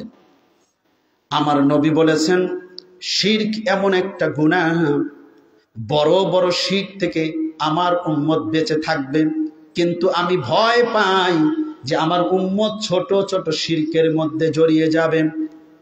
ইয়াসিরুর রিয়া শিরকুন, সামান্য মানুষকে লোক দেখানোর জন্য ইবাদত করাটাও একটা শিরক। জোরে কর নাউযুবিল্লাহ। আজকে গভীর মনোযোগ দেন। আমরা নামে ইমানদার, মুসলমান দাবিদার, আজকে যখন পূজার সময় আসে আমরা দেখি আমাদের মুসলমানদের সন্তানরাও এক পোটলা বিরিয়ানি খাওয়ার জন্য পূজা পার্বণে গিয়ে হাজির হয়। আছে না নাই? একদিকে আপনি নামাজ পড়তেছেন, অপরদিকে আবার পূজায় যখন ডাক দেয় তখন আপনি পূজায়ও চান। কথা কন ঠিক কিনা? আমরা এমন মুসলমান, জান্নাতের দাবিদার, আমরা একটা জিলাপি আর এক প্যাকেট বিরিয়ানি যদি গোধান পাই, তাহলে কে নাস্তিক, কে মুরতাদ, কে মুশরিক, কে বেদাতি, কে জাহান্নামী দেখি না, আমরা তার দলে গিয়ে নারায়ে তাকবীর আল্লাহু আকবার দিই। কথা কন ঠিক না ঠিক? জিলাপি দেখলেই পাগল হওয়া যাবে? বিরিয়ানি, আমি একবার শ্যামলী এলাকায় মোটরসাইকেলে আসতেছি, দেখি ট্রাকের উপরে গরু। কিসের উপরে? ট্রাকের উপরে একটা গরু, আর মাইক দিয়ে ঘোষণা করতেছে, ভাই সব আগামী এত তারিখে মিলাদুন নবী উপলক্ষে মাহফিল হবে, এই যে গরুটি দেখতেছেন এইটা জবাই করে সবাইরে খাওয়ানো হবে। সারা ঢাকা শহর মাইকিং করতেছে, গরু উঠাইয়া গরু দেখাইতেছে। আমি একটা দেখলাম লিফলেট আছে, লিফলেট চাইলাম, আমার একটা লিফলেট দিল, লিফলেটের মধ্যে ওই গরুর ছবি, ওই গরুর ছবি লিফলেটে দিয়ে নিচে দিয়ে দিছে, অমুক জায়গায় ওখানে আসবেন, এই গরু জবাই করে খাওয়ানো হবে। খবর নিয়ে দেখলাম ওইটা হলো ওই এলাকার সবচেয়ে বড় ভণ্ড। আছে না নাই? ভণ্ডামি যেখানে যত বেশি, মানুষদেরকে আকৃষ্ট করার জন্য বিরিয়ানির ঘ্রাণ তত বেশি। কথা কন ঠিক কিনা? আমরা দেখেছি দুই একজনকে, কি ব্যাপার, কই গেলেন? গেলাম একটু অমুক জায়গায়, পূজা হচ্ছে তো ওখানে। তা আপনি গেলেন? খাবারটা যা দিছে না, আশ্চর্য হবেন।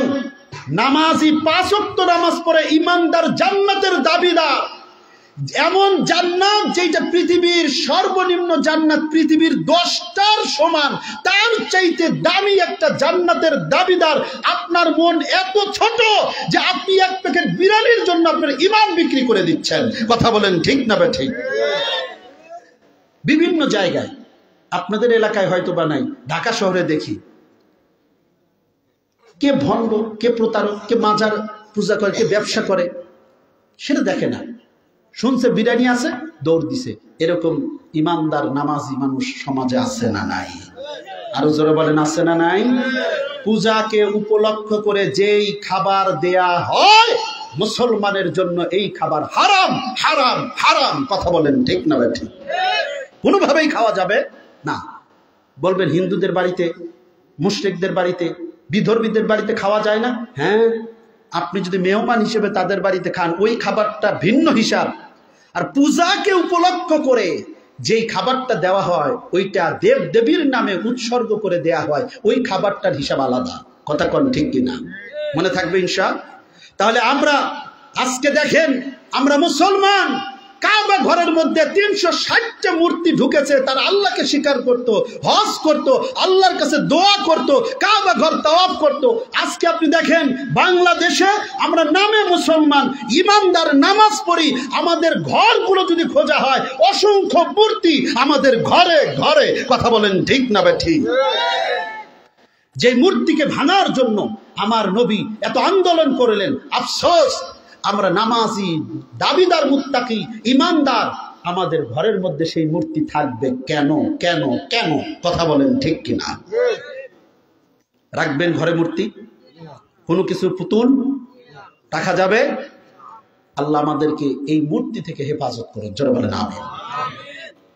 বাবাজিরা আমার, বন্ধুরা আমার, ঘরের মধ্যে পুতুল, ঘরের মধ্যে হাতির ছবি, ঘোড়ার ছবি, পুতুল আছে না নাই? এগুলো সবগুলোকে ভেঙে ফেলবেন ইনশাআল্লাহ। কারো যদি ঘরে থাকে একটাও রাখবেন। ওগুলোর মধ্যে কোনো ফায়দা আছে? কোনো লাভ আছে? ওগুলো দিয়ে কোনো কিছু হয় না। সৌন্দর্য এগুলা কি? কয়টা ঘোড়া রাখলে, হাঁস রাখলে সব সৌন্দর্য। কিসের সৌন্দর্য? ফুলের চাইতে সুন্দর আছে কিছু? গাছের চেয়ে সুন্দর আছে কিছু? হাতি, ঘোড়া, বিভিন্ন প্রাণীর মূর্তি দিয়ে ঘরে ভরা। আর চিন্তা করে দেখেন, নাস্তিক, মুরতাদ, ইহুদি, খ্রিস্টান, তারা আমাদের ঈমানকে ছিনিয়ে নেওয়ার জন্য এমন পায়তারা করছে, এমন এমন জায়গায়। আপনি দেখেন, বাজারে যাবেন, ছোট্ট বাচ্চাদের জন্য একটা খেলনা বলেন, একটা তোয়ালেও যদি কিনতে যান, সেইটার মধ্যেও কার্টুনের ছবি। কথা কোন ঠিক কিনা? ছবি ছাড়া, পুতুল ছাড়া, মূর্তি ছাড়া, প্রাণীর ছবি ছাড়া বাজারে কিছুই পাওয়া যায় না। আফসোস যে আমাদেরকে সেগুলোই কিনতে হয়। কথা বলেন ঠিক না? নবীজি ঘরের মধ্যে জিব্রাইল আসলেন ওহী নিয়ে। জিব্রাইল ঘরে ঢোকেন না, আল্লাহর হাবিবকে ডাক দেওয়া হলো। নবীজি বললেন, জিব্রাইল আপনি তো ঘরের মধ্যে আসেন, ঘরে আসেন না কেন? বললে, ইয়া রাসূলুল্লাহ, ইয়া হাবিবাল্লাহ, আপনার ঘরের মধ্যে আমি ঢুকব, আপনার ঘরের দরজার মধ্যে ময়ূরের ছবি বেষ্টিত একটা পর্দা ঝুলতেছে। নবী আমার, মহান আল্লাহ পাক রব্বুল আলামিন নির্দেশ দিয়েছেন, আজকের পর থেকে আপনার উম্মতের জন্য কোন প্রাণীর ছবি বৈধ নয়। আল্লাহর হাবিব বললেন, কি করব? জিবরাইল ডেকে বললেন, ইয়া রাসূলুল্লাহ, ইয়া হাবিবাল্লাহ, পর্দাটাকে ছেড়েন, ময়ূরের মাথাটারে একদিকে করেন, দেহটারে টুকরো টুকরো করে দেন, যাতে করে এই ছবিটারে আর এক জায়গায় করলে এই প্রাণীর ছবিটা দৃশ্যমান না হয়। আজকে আমরা ইমানদার, জান্নাতের দাবিদার মুসলমান, আমাদের ঘরে মূর্তি, আমাদের চাদরের মধ্যে ছবি, বালিশের কভারে ছবি, ঘরের পর্দার মধ্যে ছবি, খাটের মধ্যে ময়ূরের অঙ্কিত ডিজাইন। কথা বলেন ঠিক কিনা? যেখানে যাবেন সেখানেই শুধু নাজায়েজ কাজ আর মূর্তি আর ছবি আর ছবি। কথা বলেন ঠিক না বেঠি? আমরা জাহিলিয়াতকে গালি দেই, আমরাও তার চেয়ে কম না। জোরে কর নাউযুবিল্লাহি মিন যালিক। তাহলে আজকের এই আলোচনা থেকে আমরা একটা শিক্ষা নিলাম, ঘরের মধ্যে কোনো মূর্তি আমরা রাখবো না, থাকলে আমরা বের করে দিব, ভেঙে ফেলবো। জীবনে আর কোনোদিন এই সমস্ত প্রাণীর ছবি বলেন আর প্রাণীর পুতুল বলেন, এগুলো আমাদের ঘরে ঢুকাবো। রাজি আছেন ইনশাআল্লাহ? মাত্র কয়েকদিন আগে দেখলাম, এটা আরো আপডেট হয়েছে। এখন তো কারণে অকারণে ছবি তোলা হয়। চায়নারা এখন এমন একটা জিনিস আবিষ্কার করেছে যে এখন শুধু ক্যামেরায় ছবি থাকবে না, এমন মেডিসিন তারা আবিষ্কার করেছে, এটা দিয়ে ছবি তুলবেন, ছবি তুলে আপনি একটা জায়গায় দাঁড়াবেন, আপনাকে ছবি স্ক্যান করে ছবি তুলবে, তোলার পরে আপনার মতন হুবহু 3D একটা মূর্তি তৈরি হয়ে যাবে। জোরে কর নাউযুবিল্লাহি মিন যালিক। যে মূর্তি ভাঙার জন্য নবী আসলেন, আজকে আমরা মুসলমানরা ডে বাই ডে সেই মূর্তির দিকে শুধু ধাবিত হচ্ছি। কথা বলেন ঠিক কিনা? আল্লাহ আমাদেরকে হেফাজত করুন। কয় নাম্বার গেল? 1 নাম্বার। আল্লাহ বলেছেন ইন্না শিরকা লাযুলমুন আযীম, শিরক হলো বড় একটা গুনাহ। তাহলে শিরক থেকে আমরা বেঁচে থাকবো ইনশাআল্লাহ। শিরক যদি কেউ করে সাথে সাথে ঈমান থেকে খারিজ। আপনি হয়তো জানিও না যে ঈমান থেকে আমি খারিজ হয়ে গেছি, আমি তো ঈমানদার হিসেবে দাবিদার, হাসরের ময়দানে দেখা যাবে আপনি ডাইরেক্ট জাহান্নাম। কথা কোন ঠিক কিনা? এজন্য ঈমানকে হেফাজত করার জন্য ঈমান ভঙ্গের কারণ থেকে আমাদেরকে সতর্ক থাকতে হবে। কথা বলেন ঠিক কিনা? আমলের ত্রুটি থাকতে পারে, কিন্তু ঈমানকে হেফাজত করার ক্ষেত্রে কোনো ত্রুটি রাখা যাবে না। 2 নাম্বার, নবীজি বলেছেন শোনাম, বুনিয়াল ইসলামু আলা খামসিন শাহাদাতি আল্লাহ ইলাহা ইল্লাল্লাহ ওয়া আন্না মুহাম্মাদান আবদুহু ওয়া রাসূলুহু। ইসলামের 5টা স্তম্ভ কালেমা, নামাজ, যাকাত, হজ আর হলো রোজা। এই 5টা স্তম্ভ ইসলামের আছে না নাই? আছে। এই 5টি স্তম্ভের কোনো একটা স্তম্ভকে, কোনো একটা রোকনকে কেউ যদি ইনকার করে, অবজ্ঞা করে, অবহেলা করে, সাথে সাথে তার ঈমানটা চলে যাবে। জোরে কর নাউযুবিল্লাহ। খেয়াল করেন, নামাজ পড়তে পারি না, এটা আমলের ত্রুটি, নামাজ পড়া লাগে না, এটা যদি বলে তাহলে সাথে সাথে সে ঈমান থেকে খারিজ, কারণ নামাজকে সে অবজ্ঞা করেছে। কথা কন ঠিক না ঠিক?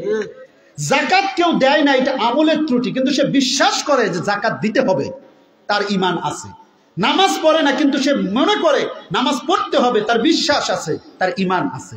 হজ সে করে নাই, কিন্তু তার বিশ্বাস আছে হজ ফরজ করতে হবে, তাহলে তার ঈমান আছে।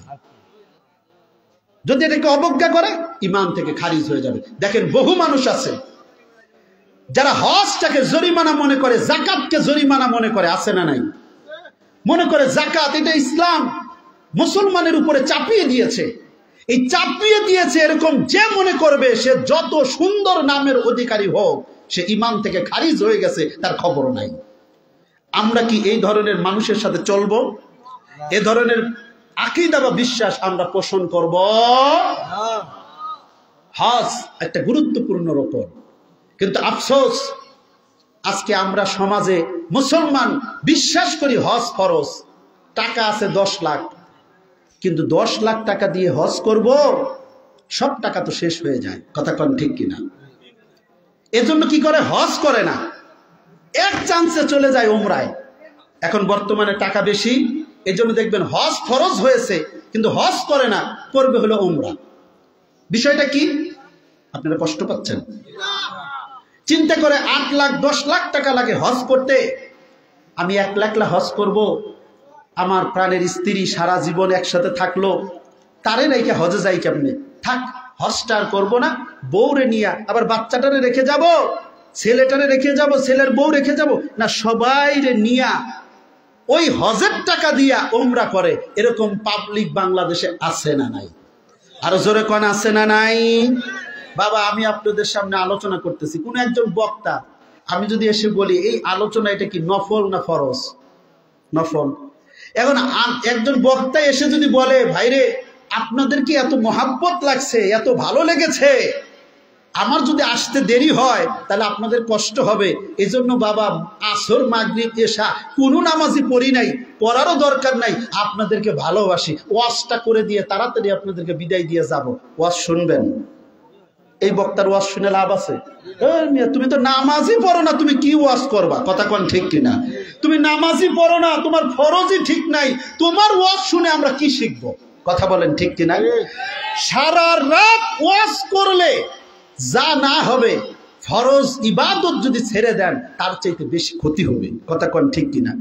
তাহলে একজন মানুষ ফরজ নামাজ পড়ে নাই, তার ওয়াজ আপনারা শুনবেন না। ফরজ নামাজ যেই হুজুর পড়ে না, তারে আপনারা ভালো বলবেন না, সে নফল ইবাদত যতই করুক। কথা কোন ঠিক কিনা? তাহলে যার উপরে হজ ফরজ, আপনি মুহাব্বত করেন স্ত্রীকে, মুহাব্বত করেন সন্তানকে, আপনি মুহাব্বত করেন আপনার পরিবারকে, যে আহারে একা কেমনে যায়, অথচ আপনার উপরে আল্লাহ ফরজ করেছেন, তাদের উপরে ফরজ করেন নাই। আপনি তাদের সামান্য মুহাব্বতকে ঠিক রাখতে গিয়া আপনি আল্লাহ যে ফরজ করেছে, আল্লাহর মুহাব্বতকে আপনি ছিন্ন করে দিচ্ছেন। কথা বলেন ঠিক না বেঠিক? হ্যাঁ, আপনি তাদের কিনে উমরা করেন, তবে আপনার ফরজ হজ আপনাকে আদায় করতে হবে। আমাদের এলাকায় একজন জিজ্ঞেস করছে, হুজুর ফরজ নামাজ অনেক সময় ছুটে যায়, যাক হুজুর আমাকে বলেন তো কয় রাকাত নামাজ পড়লে ফরজটা পূরণ হবে, ফরজের সমান হবে? অর্থাৎ কয় রাকাত নফল নামাজ পড়লে একত্ব ফরজের সমান হয়। তা আমি বললাম যে ভাই আপনার এলাকায় সুপারি গাছ আছে? বললো হ্যাঁ আছে। আমি বললাম বলেন তো দেখি কয়টা সুপারি গাছ একখানে করলে একটা নারিকেল গাছ হবে? বলল হুজুর সুপারি গাছ তো সুপারি গাছ, এটা যদি 1 লক্ষ সুপারি গাছে একখানে করেন ওই সবগুলা সুপারি গাছ নারিকেল গাছ হবে না। কথা কোন ঠিক কিনা? দেখতে যদি একরকম, নফল নামাজ 1 লক্ষ নফল নামাজও যদি এক জায়গায় করেন এক ওয়াক্ত ফরজ নামাজের সমান কোনোদিন হবে? জোরে বলেন হবে? রমজানের রোজা ফরজ, আমার নবী বলেছেন কেউ যদি একটা ফরজ রোজা ছেড়ে দেয় সে তার বিনিময়ে যদি সারা বছরও রোজা রাখে, এমনকি সারা জীবনও যদি নফল রোজা রাখে ওই ফরজের বিনিময়ে, তারপরেও ওই ফরজ রোজার সমান কোনোদিন সে করতে পারবে না। তাহলে ফরজের বিধানটা কত মজবুত এবং কত গুরুত্বপূর্ণ একটা ফরজ আল্লাহ তাআলার হক। সেই ফরজ বিধানটাকে ছেড়ে দিয়ে এখন মানুষ ছুটছে ওমরার দিকে, কারণ স্ত্রীর মোহাব্বত বেশি দাঁড়িয়েছে, সন্তানের মোহাব্বত দাঁড়িয়েছে। আল্লাহর মোহাব্বতকে ভুলে গিয়ে আপনি হজ করতেছেন, ওমরা করতেছেন। ওমরাই করতেছেন কার জন্য? আপনি এই ওমরা আল্লাহর জন্য করছেন না, আপনি ওমরা করতেছেন স্ত্রীকে একটু প্লেনে উঠানোর জন্য, সন্তানকে একটু প্লেনে উঠানোর জন্য। এই ওমরা করতেছেন আপনি মানুষকে দেখাবেন যে আমি সব পরিবারে আল্লাহর ঘর জিয়ারত করেছি। এই ওমরা করেছেন, মক্কা মদিনা যাচ্ছেন, মানুষ হজ থেকে ঘুরে এসে মুসলমান ইমানদার মক্কা মদিনার গল্প করে, আপনি সেই গল্পে শরীক হতে পারেন না। এই শরীক হওয়ার জন্য, মানুষকে দেখানোর জন্য, আপনি যদি আল্লাহর সন্তুষ্টর জন্যই করতেন, আল্লাহর সন্তুষ্টর জন্যই কাবা ঘর তাওয়াফ করতেন, তাহলে আপনার উপরে যে বিধান ফরজ আপনি সেটাই আগে করতেন, ওটাকেই গুরুত্ব বেশি দিতেন। কথা বলেন ঠিক না ঠিক? সম্মানিত সুধী, তাহলে এটাকে অবজ্ঞা করা, অবহেলা করা যাবে যাবে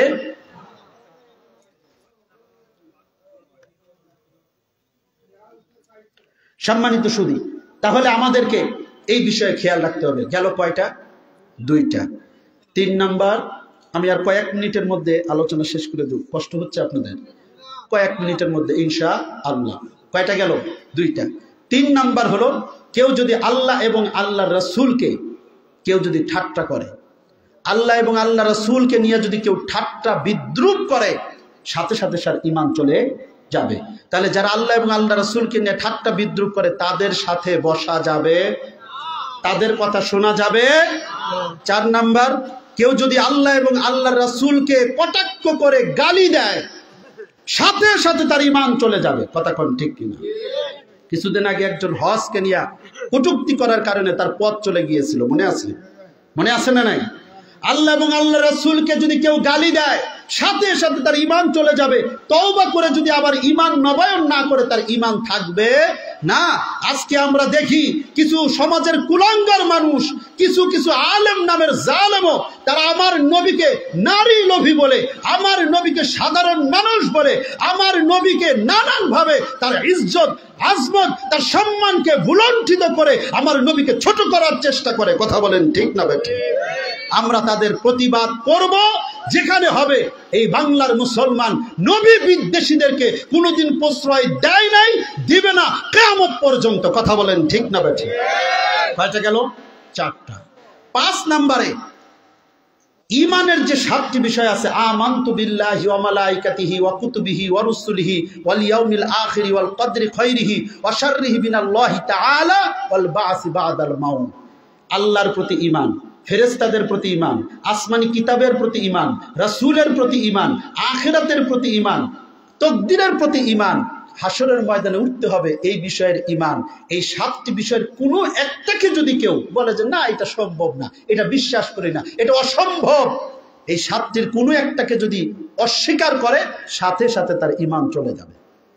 তাহলে এই সকল বিষয়ে আমাদের ঠাট্টা বিদ্রূপ করা, অবিশ্বাস করা, এনকার করা, অবহেলা করা যাবে। এখানে আমাদেরকে সেনসিটিভ পর্যায়ে থাকতে হবে না, এইগুলো হচ্ছে আমার ইমানের মাপকাঠি। কথা বলেন ঠিক কিনা? তাহলে এই জায়গায় কোনো জায়গায় আপোষ করা যাবে না। কয়টা গেল? 5। 6 নম্বরে আল্লাহ পাক রব্বুল আলামিন কোরআনের যে বিধান দিয়েছেন, কোরআনের যে বিধান দিয়েছেন, চুরি করলে গলা কাটে না পা কাটে? বুঝেন নাই কথা? চুরি করলে কি কাটার বিধান? হাত। এই তো বুঝতে পেরেছেন। তাহলে চুরি করলে হাত কাটবে, এই বিধান কার? আরো জোরে বলেন কার? ওয়ামান লাম ইয়াহকুম বিমা আনজালাল্লাহু ফাউলাইকা হুমুল কাফিরুন। কোরআনে আল্লাহ যে বিধান দিয়েছেন, যে আইন দিয়েছেন, এই আইনকে যদি কেউ অস্বীকার করে, অবজ্ঞা করে, অবহেলা করে, কেউ যদি অবান্তর মনে করে, সাথে সাথে তার ঈমানটা চলে যাবে। যদিও ইসলামী রাষ্ট্র না বিধায় কোরআনের আইন প্রয়োগ হয় না, কিন্তু বিশ্বাস রাখতে হবে কোরআনের আইনই শ্রেষ্ঠ। কথা বলেন ঠিক না বেঠিক? যদি হাত কাটা হতো বাংলাদেশে এত চোরের জন্ম হতো না। কথা বলেন ঠিক না বেঠিক? সম্মানিত সুধী, আল্লাহর কোরআনের আইন, কোরআনের বিধান, এটাই হলো সর্বশ্রেষ্ঠ বিধান। কোরআনের আইন আমরা আমল করতে পারি বা না পারি, মনে প্রাণে দাবি এবং বিশ্বাস রাখতে হবে আল্লাহর কোরআনের আইনই হলো শ্রেষ্ঠ আইন। কথা কোন ঠিক না বেঠিক? মনে থাকবে ইনশাআল্লাহ। কোরআনের কোনো বিধানকে ছোট খাটো বড় অবহেলা করা যাবে, অবিশ্বাস করা যাবে। কয়টা গেল? 6টা। 7 নম্বরের হলো মুনাফিক। ঈমান আনার পরে এক শ্রেণীর মুনাফিক আছে যারা আমার নবীর দোষ তালাশ করে। কথা কোন ঠিক কিনা? আলেম নাম দিয়েছে, নাম মুসলমানের, কিন্তু মুনাফিকই কেবলমাত্র নবীর দোষ অন্বেষণ করতে পারে। আমার নবীরও ভুল হতে পারে, আমার নবী সাধারণ মানুষ, আমার নবীর রওজা শরীফ রওজা বলা যাবে না, এমন কথা যারা বিশ্বাস করে, নিঃসন্দেহে মুনাফিকের বীজ তাদের মধ্যে আছে। কথা বলেন ঠিক না? নবীজি বলেছেন, ইন্নামাল কবরু রাউদাতুম মিন রিয়াদিল জান্নাহ আও হুফরাতুম মিন হুফারিন নার। পৃথিবীর সমস্ত মানুষের, মুমিন মুসলমান অথবা সমস্ত মানুষের কবরের 2টা অবস্থা। একটা হলো হয় হবে এটা জাহান্নামের গর্ত, না হয় হবে এটা জান্নাতের বাগান। পৃথিবীর কোন মানুষ তার কবরে জান্নাতি না জাহান্নামী আমরা বলতে পারি না, কিন্তু পৃথিবীর সব মানুষেরটা বলতে না পারলেও আমার নবীরটা বলতে পারি। কথা কোন ঠিক না? এটাই হলো ঈমান। আমার নবীর রওজা, এটা রওজা, এটা কখনো হুফরা হওয়ার সুযোগই নাই, তাহলে এটাকে কবর কেন বলবো? আমার নবীর রওজা। কথা বলেন ঠিক না? তাহলে নবীর রওজার সাথে কোনো আপোষ যারা বললো যে নবীর রওজা এটা বলা জায়েজ নেই কারণ আমার জানা নাই, তোমরা ঈমান নাই। কথা বলেন ঠিক কিনা? তুই মুনাফিক। মুনাফিক বিদায়ী আমার নবীর উপরে তুই আঙুল তুলতে পেরেছিস। কথা বলেন ঠিক কিনা? তাহলে মুনাফিক সে ঈমান থেকে খারিজ হয়ে যায়। সম্মানিত সুধী, মুনাফিকের চরিত্রটা আমি 2-3 মিনিটে বলবো। বাবাজিরা আমার, বন্ধুরা আমার, প্যারা নবী, দয়াল নবী, রাহমাতুল লিল আলামিন, মদিনার কারা কারা মুনাফিক সব জানতেন। কে মুনাফিকি করে আমার নবী জানতেন কি জানতেন না? কিন্তু নবীজি বলতেন না। একজন সাহাবী ছিলেন হযরতে হুযায়ফা ইবনুল ইয়ামান, বড় রহস্য ঘেরা একজন সাহাবী, যার নাম ছিল সাহিবুস সির, রহস্য জ্ঞানী একজন নবীর জলিলুল কদর সাহাবী।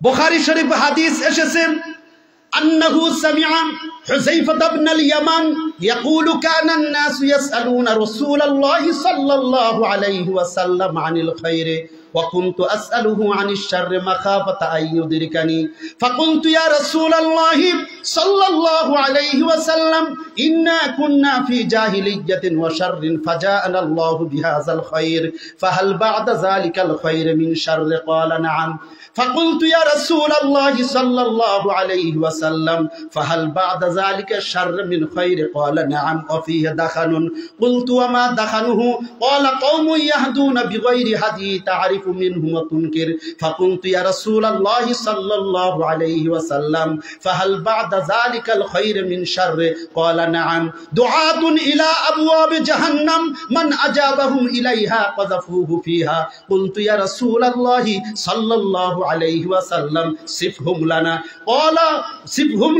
ক্বালা হুম মিন জিলদাতিনা ওয়া ইয়াতাকাল্লামুনা বিআলসিনাতিনা কুলতু ইয়া রাসূলাল্লাহি সাল্লাল্লাহু আলাইহি ওয়াসাল্লাম ফামা তা'মুরুনি ইন আদরাকানি যালিক ক্বালা রাসূলুল্লাহ সাল্লাল্লাহু আলাইহি ওয়াসাল্লাম তালজামু জামাআতাল মুসলিমিন ওয়া ইমামাহুম রাওয়াহুল বুখারী। জোরে বলেন সুবহানাল্লাহ, আর জোরে বলেন আল্লাহু আকবার। হযরত হুযায়ফা ইবনুল ইয়ামান রাদিয়াল্লাহু তাআলা আনহু, তার নাম ইয়ামান কেন? তার বাবার নাম ছিল ইয়ামান। ইয়ামান হলো দেশের নাম। ইয়ামান একটা দেশ। মদিনার যারা বাসিন্দা ছিলেন আনসার, এদের পিতৃনিবাস পূর্বপুরুষের বসবাস ছিল ইয়ামানে। ইয়ামানে একটা বাঁধ ভাঙা ঢেউ হয়েছিল, ঝড় হয়েছিল, বাঁধ ভেঙে গিয়েছিল, সেই জলোচ্ছ্বাস, সেখান থেকে এই ইয়ামানের মানুষগুলো এসেছিল মদিনায়। যেরকম সুবহানাল্লাহ। আর এই ইয়ামান রাদিয়াল্লাহু তাআলা আনহু, তিনি মক্কায় থেকে তিনি হিজরত করেছিলেন মদিনায়। পরবর্তীতে তিনি যেহেতু বংশগতভাবে ইয়ামানি, এজন্য তার নাম মানুষ ডাকতো ইয়ামান। আর তার সন্তান হুযায়ফা, এই হুযায়ফা রাদিয়াল্লাহু তাআলা আনহু তিনি বলেন যে আমি নবীজির কাছে যখন যেতাম, কষ্ট হচ্ছে আপনাদের, নবীজির কাছে যখন যেতাম সব সাহাবীরা শুধু জিজ্ঞেস করতো, ইয়া রাসূলুল্লাহ 3 বার সূরা ইখলাস পড়লে কি সওয়াব? ইয়া রাসূলুল্লাহ সূরা জিলজাল পড়লে কি সওয়াব? ইয়াসিন পড়লে কি সওয়াব? ইয়া রাসূলুল্লাহ প্রতিবেশীর সেবা করলে কি সওয়াব? ইয়া রাসূলুল্লাহ এই কাজ করলে কি সওয়াব? সবাই শুধু লাভের কথা জিজ্ঞেস করত। হুযায়ফা বলেন আমি যখন নবীর কাছে যেতাম আমি শুধু জিজ্ঞেস করতাম, নবী গো এই কাজ করলে কি গুনাহ, এই কাজ করলে কি ক্ষতি? ইয়া রাসূলুল্লাহ আমার নামাজের সওয়াব কি করলে নষ্ট হয়ে যায়? প্রতিবেশীর হক যা আদায় করেছি কি করলে নষ্ট হয়? ইয়া রাসূলুল্লাহ মানুষের জন্য যা দান করেছি কি করলে আমল নষ্ট হয়? জোরে কোন সুবহানাল্লাহ। সবাই জিজ্ঞেস করতে একরকম, হুযায়ফা বলেন আমি শুধু জিজ্ঞেস করতাম উল্টাটা, যাতে করে আমি ক্ষতি থেকে বাঁচতে পারি। তিনি বলেন যে অনিষ্টকে চিনতে পারে না, যে অনিষ্টকে চিনে অনিষ্ট থেকে বাঁচতে পারে না, সে কল্যাণের পথেও আগাইতে পারে না। বলেন না সুবহানাল্লাহ। এজন্য আমি অনিষ্ট বা ফিতনা বা খারাপ কি কি এগুলো আমি জিজ্ঞেস করতাম, যাতে এখান থেকে আমি বাঁচতে পারি। সুবহানাল্লাহ কর।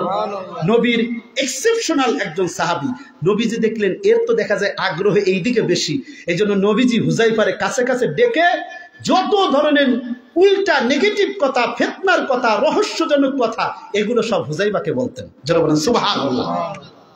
হযরত হাসান বসরি রাহমাতুল্লাহি আলাইহি তাকে জিজ্ঞেস করলো, হুজুর আপনি যখন ওয়াজ করেন, বহু আলেমের ওয়াজ শুনি, কিন্তু আপনার ওয়াজটা একটু ভিন্ন, এমন এমন কথা বলেন যেটা কোনো অন্য না আলেম বলতে পারে না। আপনি হুজুর এই ওয়াজ শিখলেন কোত্থেকে? যেরকম সুবহানাল্লাহ। হযরত হাসান বসরি রাহমাতুল্লাহি আলাইহি বলেন আমি এই ওয়াজ শিখেছি আল্লাহর নবীর সাহাবী হযরত হুযায়ফার কাছ থেকে। জোরে বলেন সুবহানাল্লাহ। হুযায়ফাকে জিজ্ঞেস করা হলো, আরে হুযায়ফা নবীর ওফাতের পরে আপনি এমন এমন ওয়াজ করেন, এমন এমন কথা বলেন যেটা অন্য কোন সাহাবীরা বলতে পারে না, আপনি এই ওয়াজ শিখলেন কোত্থেকে?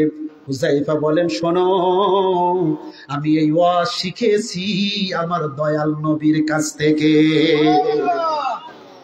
তোমরা জিজ্ঞাইতে শুধু এরকম, আমি জিজ্ঞেস করতাম সব এইরকম। জোরে বলেন সুবহানাল্লাহ। ভাই উঠেন না, 5 মিনিট লাগবে, আর বেশি 1 মিনিটও লাগবে। কয় মিনিট? 5 মিনিট। কষ্ট হচ্ছে না তো আপনাদের? তোমরা জিজ্ঞেস করতাম, জিজ্ঞেস করতে এরকম, আমি জিজ্ঞেস করি এইরকম। জোরে বলেন সুবহানাল্লাহ। হযরত হুযায়ফা রাদিয়াল্লাহু তাআলা আনহু নবীজির কাছে জিজ্ঞেস করলেন, ইয়া রাসূলুল্লাহ ইয়া হাবিবাল্লাহ মদিনার মুনাফিক গুলারে তো আপনি চেনেন? বলে অবশ্যই আমি চিনি নবী। বললেন হুজুর আপনি একটু বলে দেন মদিনার মুনাফিক গুলো কে কে আমি তার কাছ থেকে হেফাজতে থাকবো, জোরে কোন সুবহানাল্লাহ। নবীজি বললেন, আরে হুযায়ফা তুমি লেখো আমি বলি। হুযায়ফা রাদিয়াল্লাহু তাআলা আনহু লিখতে শুরু করলেন। আল্লাহর নবী বললেন, 1 নম্বরের মুনাফিক অমুক। আমার নবী জানে কি জানে না? লেখলেন 1। 2 নম্বরে হুজুর, 2 নম্বরে অমুক। নবীজি বললেন লেখেন। লিখতে লিখতে লিখতে লিখতে 130 জনের নাম আমার নবী লিপিবদ্ধ করালেন, জোরে বলেন সুবহানাল্লাহ। কয়জন? 130 জনের নাম লিপিবদ্ধ করলেন। আমার নবী ডেকে বললেন, রে হুযায়ফা শোনো শোনো, এই মুনাফিক গুলো ঈমান থেকে খারিজ। আমি নবী যদি এই মুনাফিক গুলোকে এখন মদিনার রাষ্ট্রের মধ্যে যদি শাস্তি দেই, তাহলে মানুষের মধ্যে ফিতনা ছড়িয়ে যেতে পারে। এজন্য আমি নবী কিছু বললাম না। এই লিস্টটা তোমার কাছে থাকলো, ওয়াদা করো এই লিস্টের কথা তুমি এই মানুষগুলারে কাউরে তুমি বলবা না, তোমার কাছে আমানত। হযরত হুযায়ফা বললেন, ইয়া রাসূলুল্লাহ, ইয়া হাবিবাল্লাহ, আমি এই লিস্টে আমার কাছে রাখলাম। আল্লাহর হাবিব বললেন, আমার উপস্থিতিতে আমি ছাড়া তুমি কারো নাম ঘোষণা দিবা না। কয় হুজুর আমি কারো নাম বলবো না, জোরে কোন সুবহানাল্লাহ। কেন আমি কথাটা বললাম একটু গভীর মনোযোগ দেন। আমার কয়েক মিনিট 2-3 মিনিটের মধ্যে আলোচনা শেষ, কষ্ট হচ্ছে আপনাদের? আমার বাবাজিরা, আমার যুবক ভাইরা, আলেম ওলামা, নামাজি মুত্তাকি ভাইরা আমার লক্ষ্য করেন। হযরত হুযায়ফা রাদিয়াল্লাহু তাআলা আনহু 130 জনের লিস্ট তার কাছে। আল্লাহর নবীর উপরে আয়াত নাজিল হলো, যারা মুনাফিক আপনি তাদের জানাজায় যাবেন না, তাদের জন্য দোয়া করবেন না। আল্লাহর হাবিবের ওফাত যখন হয়ে যায়, ইন্তেকালের পরে হযরত আবু বকর সিদ্দিক রাদিয়াল্লাহু তাআলা আনহু 2 বছর সামথিং রাষ্ট্র পরিচালনা করলেন। হযরত ওমর আসলেন, ওমর খেলাফতের মসনদে বসলেন, আমিরুল মুমিনিন। হযরত ওমর রাদিয়াল্লাহু তাআলা আনহুর কাছে যখন কোন মুসলমানের মৃত্যুর সংবাদ আসতো, সুবহানাল্লাহ, হযরত ওমর বিন খাত্তাব রাদিয়াল্লাহু তাআলা আনহু বলতেন, যাও যাও আগে গিয়ে হুযায়ফাকে দাওয়াত দাও। হুযায়ফা যদি ওই জানাজার মধ্যে উপস্থিত হয়ে যায়, আমি ওমর খলিফাতুল মুসলিমিন ওই জানাজায় যাব। হযরত ওমর চলে যেতেন জানাজায়, গিয়ে আগে খুঁজতেন হুযায়ফা আছে নাকি, সুবহানাল্লাহ, হুযায়ফা আছে নাকি। যদি দেখতেন হুযায়ফা রাদিয়াল্লাহু তাআলা আনহু ওই জানাজায় আছেন, ওমর জানাজা পড়াইতেন। যদি দেখতেন হুযায়ফা নাই, হযরত ওমর ওই জানাজা না পড়ে বিদায় নিতেন। কারণ মুনাফিক, এটা কি মুনাফিক নাকি ঈমানদার এটা তো আমাদের কারো জানা নাই। জানে একজন, তার নাম হুযায়ফা। কথা বলেন ঠিক কি? খলিফাতুল মুসলিমিন হযরত ওমর, অর্ধ জাহানের বাদশা, যার পরে পৃথিবীর জমিনে এমন ন্যায় বিচারক বাদশা আর আসে নাই, কিয়ামত পর্যন্ত আর আশা করা যায় না। হকের উপরে, হক এবং বাতিলের মধ্যে পার্থক্যকারী ওমর। ওমর একদিন ডাক দিয়ে বললেন, হুযায়ফা,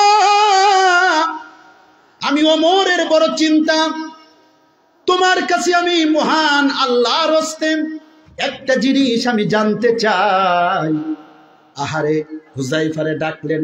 ওমর রাদিয়াল্লাহু তাআলা আনহু একনিষ্ঠভাবে কেমন খলিফা আর কেমন রাষ্ট্রপ্রধান ছিলেন সেটা তো আপনারা জানেন। ওমরের স্ত্রী একদিন বললেন, স্বামী, ঘরে একটু রুটি বানাইতে হয়, পিঠা বানাবো, আপনি একটু বেশি টাকার ব্যবস্থা করেন। বলল যে না, ব্যবস্থা নাই। বাইতুল মাল থেকে একটু বেশি বেতন নেন। বলে না, বেশি বেতন নেওয়া যাবে না। কিছুদিন পরে ঘরে গিয়ে দেখে ঘরের মধ্যে পিঠার ঘ্রাণ পাওয়া যায়। স্ত্রীকে ডেকে বললেন, ব্যাপার কি, পিঠার ঘ্রাণ পাওয়া যায়, পিঠা পাইলা কই? স্ত্রী ডেকে বলেন, স্বামী খলিফাতুল মুসলিমিন ওমর, প্রতিদিন আপনি যেই বাজার করেন, যেইটুকু ব্যয় আপনি পরিবারের জন্য দেন, ওইখান থেকে একটু একটু করে বাঁচাইয়া প্রায় কয়েক বছর পরে আজকে একটু পিঠা বানানোর মতন সম্পদ জমা হয়েছে। জোরে বলেন সুবহানাল্লাহ। কয়েক বছরে জমাইছে, একদিন একটু পিঠা খাবে। হযরতে ওমর ডেকে বললেন, বাইতুল মালের দায়িত্বে কে আছো? ডাক দিয়ে বললেন, আজকের থেকে আমার বাইতুল মালের বেতন এই পরিমাণ কমাইয়া দাও। বোঝা গেল কয়েক বছরেও কিছু সঞ্চয় করা যায়, আমার পরিবারে বেতন আরো কম হইলেও চলে। চিৎকার করে বলেন সুবহানাল্লাহ। এমন একজন খলিফা নেই বিচারক। আর আমাদের দেশে যদি তাকান, পিয়ন 400 কোটি টাকার মালিক। কথা কোন ঠিক কিনা? এ বাবা, 45,000 কোটি টাকা, 45,000 কোটি টাকা কই গেছে কেউ বলতে পারে না। সেই ওমর হুজাইফাকে ডেকে বললেন, হুজাইফা, আল্লাহর ওয়াস্তে তোমার কাছে একটা জিনিস চাইবো, তুমি দিবা কি দিবা না? হুজাইফা ডেকে বললেন, আমিরুল মুমিনিন, আপনি যদি চান আমি তো না করতে পারি না। হযরত ওমর ডেকে বললেন, হুজাইফা, তোমার কাছে যে 130 জনের মুনাফিকের লিস্ট রয়েছে, তুমি তো কারো কাছে বলো না। আমি ওমর জানতে চাই, আমি ওমরের নাম কি ওই 130 জনের মধ্যে আছে না নাই? শুধু আমার এতটুকু বলো। এ বাবা, হযরত হুজাইফা বললেন, ওমর, তুমি ছাড়া, আপনি ছাড়া পৃথিবীর কেউ আমার কাছ থেকে এটা জানতে পারতো না, কিন্তু আপনার কারণে আমি আপনাকে না করতে পারলাম না, শুধু আপনাকে সার্টিফাই করে দিলাম আপনার নাম ওই 130 জনের মধ্যে নাই। চিৎকার করে বলেন সুবহানাল্লাহ। এ আমার বাবাজিরা, আমার বন্ধুরা, আমার যুবক ভাইয়েরা, নামাজি, মুত্তাকি, তাহাজ্জুদ গুজার, নবী প্রেমিক, ওলি প্রেমিক ভাইয়েরা আমার, ওমর রাদিয়াল্লাহু তাআলা আনহু যদি নিজের ব্যাপারে সংশয় পোষণ করতে পারেন যে আমার নাম মুনাফিকের লিস্টে আছে না নাই, তাহলে আমরা কেমন নামাজি, কেমন ইবাদত গুজার, আমাদের নাম আমরা কোন স্যার, আমাদের ইবাদতের কি অবস্থা, আমরা মুনাফিকের কাতারে আছি না নাই, একটু চিন্তা করা দরকার আছে না নাই? দরকার বলে আছে না নাই?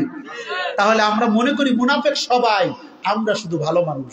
কখন আপনি মুনাফিক হয়েছেন টের পান নাই। ও আমার বাবাজি, ওই নবীর মুহাব্বতে, ওই নবীর ভালোবাসায় আসুন একটু দাঁড়ায় নবীকে সালাম দেই। ইয়া নবী সালাম আলাইকা, ইয়া রাসূল সালাম আলাইকা, ইয়া হাবিব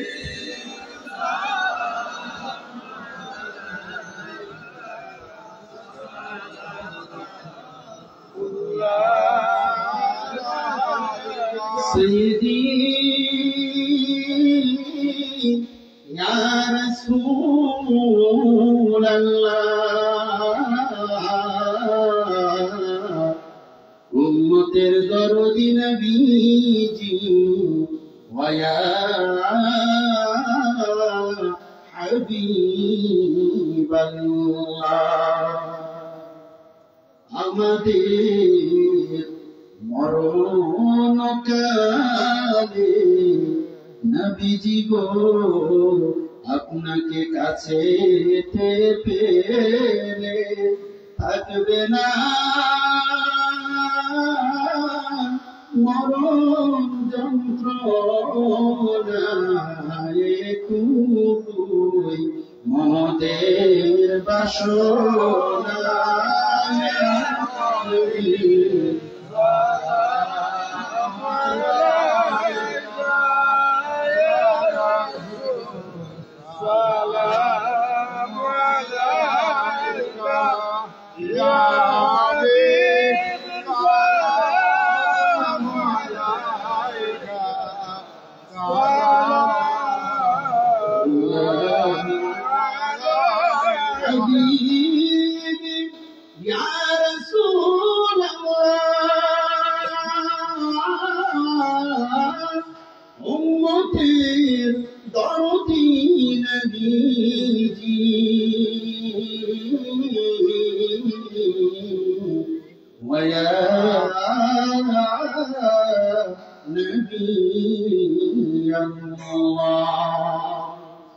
রবিউল আউয়াল মাহিরা মোর নবীজি এলেন এ ধরায় কাঁদিতে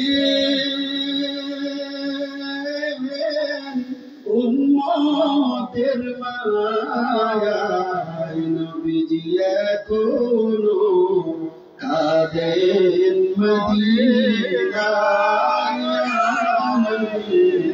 সালাম আলাইকা ইয়া রাসূল সালাম আলাইকা ইয়া হাবিব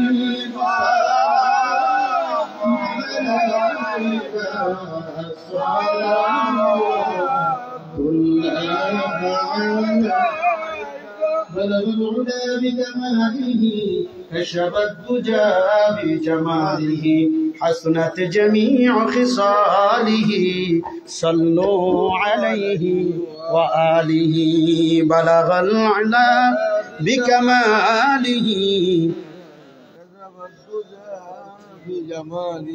حسنت جميع خصاله صلوا عليه وآله আর কোন কথা আছে আরবি মাদ্রাসা দারসুত করে পড়ানো মাশাআল্লাহ আমরা একটু দোয়া হইতে পারি সৈয়দ রাশিদ ওবাইদ দাকরুহ নাকি আল মাল্লাহি আল্লাহ কবুল করুন আর কথা বলবেন কিছু বলবেন সম্মানিত মুসল্লিয়ান কিরাম যারা দোকানপাটে রয়েছেন বা রাস্তাঘাটে রয়েছেন আপনারা দয়া করে মাহফিলে চলে আসুন দোয়ার পরপরই ইনশাআল্লাহ সিন্নি বিতরণ হবে যারা মাহফিলের বাইরে থাকবেন আপনারা সিন্নি থেকে বিরত থাকবেন এরপর আপনারা দয়া করে সিন্নি নেওয়ার জন্য মাহফিলের ভিতরে চলে আসার জন্য বিনীতভাবে আহ্বান করছি। এখন ইনশাআল্লাহ হুজুর দোয়া করবেন আর দোয়ার পরপরই আমরা তাবারক বিতরণ করব।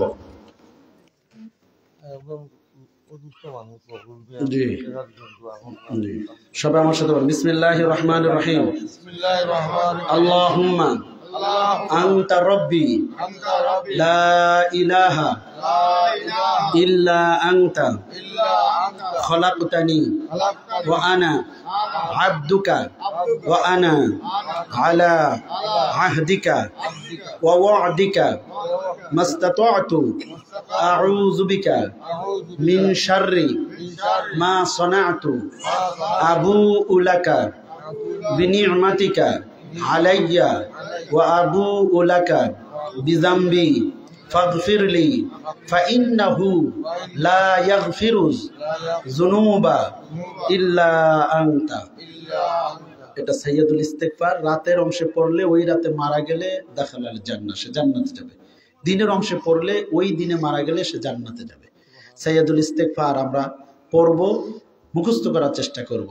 আমরা সকালে বিকালে 100 বার লা ইলাহা ইল্লাল্লাহর জিকির করব, নবীর উপরে বেশি বেশি দরুদ শরীফ পড়ব। কমের পক্ষে এশার নামাজের পরে 100 বার। আওয়াবিন আছে মাগরিবের নামাজের পরে 2 রাকাত করে 6 রাকাত আওয়াবিনের নামাজ পড়লে 12 বছর নফল ইবাদতের সওয়াব পাওয়া যায়। ইশরাক সূর্য ফজরের পরে সূর্য ওঠা পর্যন্ত অপেক্ষা করে সূর্য ওঠার পরে যদি কেউ 2 রাকাত নামাজ পড়ে একটা কবুল হজ কবুল ওমরার সওয়াব আল্লাহ তাআলা দান করেন। সুবহানাল্লাহ। আমরা মা বোনরা যারা আছেন তাদেরকে আমরা পর্দায় থাকার কথা বলবো। তাদের জান্নাতে যাওয়ার পথই হলো স্বামীর আনুগত্য করা, লজ্জাস্থান হেফাজত করা, নামাজ পড়া আর রোজা রাখা। এই 4টা আমলে নারীরা জান্নাতে যাবে। আল্লাহ তাআলা আমাদেরকে এই আমলগুলো নিয়মিত করার তৌফিক দান করুন। সকল বলেন আমিন। আল্লাহুম্মা আমিন।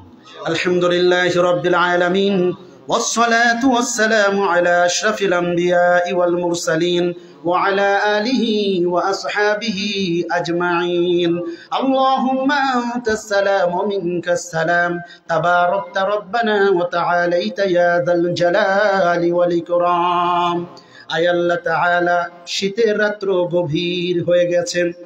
আল্লাহ কুড়ইগ্রাম মোহাম্মদিয়া দাখিল মাদ্রাসার প্রাঙ্গণে আল্লাহ গভীর রাত্র পর্যন্ত কোরআন এবং সুন্নাহ থেকে ওলামায়ে কেরাম যা কিছু আলোচনা করেছেন, আয় আল্লাহ প্রতিটি কথার ত্রুটি বিচ্যুতি বেয়াদবি মাফ করে আল্লাহ আজকের আয়োজনকে আপনি কবুল করে নিন। যা কিছু আমল করার মতন, নিজেদের ঈমান আমল হেফাজত করার মতন, তা আমাদের জেহেনে রেখে আল্লাহ আমাদের সবাইকে আমল করার তৌফিক দান করুন। আল্লাহ মা বোন ভাই বোন আত্মীয় স্বজন সহ সবাইকে আপনি কবুল করে নিন।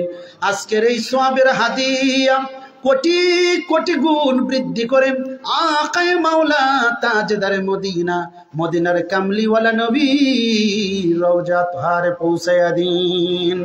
আয় আল্লাহ, বাবা আদম থেকে শুরু করে আজ পর্যন্ত যত মুমিন মুমিনাত ওলিয়া উলিয়া গাউস কুতুব পীর ভাই মুহিদ্দিন উস্তাদ মুরব্বি পীর মাশায়েখ ওলিয়া উলিয়া যে যেখানে কবরের শায়িত আছে আল্লাহ সকলের রূহের উপরে সওয়াবের হাদিয়া পৌঁছায়া দিন।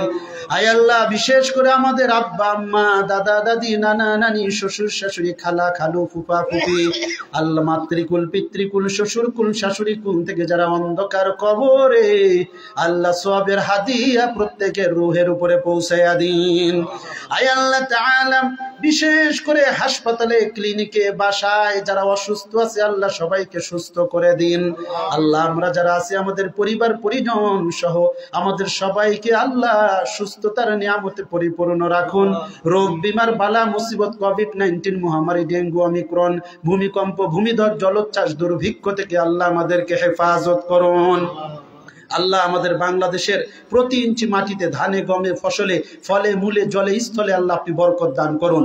সকল প্রকার হানাহানি মারামারি ঝগড়া ফাসাদ লড়াই বিদ্রোহ কলহ কুসংস্কার থেকে আল্লাহ হেফাজত করুন। আয় আল্লাহ আমাদের প্রত্যেকের ঘরে ঘরে আল্লাহ আপনি শান্তি দান করুন। আল্লাহ নামাজি মুত্তাকি পরহেজগার আল্লাহ তৈরি করে দিন। আয় আল্লাহ আমাদের যুবক ভাইদেরকে আপনি কবুল করুন। আল্লাহ এটা দাখিল মাদ্রাসার প্রাঙ্গণে আল্লাহ দোয়া হচ্ছে, এই মাদ্রাসার প্রত্যেক শিক্ষার্থীদেরকে আল্লাহ দুনিয়া আখিরাতের সার্বিক কল্যাণ দান করুন। ইলমে আমলে আল্লাহ বরকত দান করুন। আসাতিজায়ে কেরামদেরকে আল্লাহ আপনি দুনিয়া আখিরাতের কল্যাণ দান করুন। মাদ্রাসার কল্যাণে কাজ করতে পারে, ভালো টিচিং দিতে পারে সেই তৌফিক দান করুন। আল্লাহ আমাদের প্রত্যেকের জন্য হালাল রুজি আপনি কুশাদা করে দিন। হারাম থেকে বেঁচে থাকার তৌফিক দিন। শয়তানের ধোঁকা থেকে আল্লাহ হেফাজত করুন। আল্লাহ যারা কর্মসংস্থানের প্রয়োজনে আছেন আল্লাহ সবাইকে কর্মসংস্থানের ব্যবস্থা দান করে দিন। যারা আয় রোজগার ব্যবসা বাণিজ্যে আছেন আল্লাহ ব্যবসা বাণিজ্যে বরকত দান করুন। আল্লাহ যারা প্রবাসে আছে লন্ডন থেকে শুরু করে বিশ্বের বিভিন্ন দেশে আছে আমাদের কলিজার টুকরা ভাই রেমিটেন্স যোদ্ধা আল্লাহ যাদের পরিশ্রমের উপরে আল্লাহ আমরা এই দেশে শান্তিতে একটু নিঃশ্বাস নিতে পারি আল্লাহ আমাদের সেই ত্যাগী ভাইদেরকে এই দুয়ায় শামিল করে আপনি কবুল করে নিন।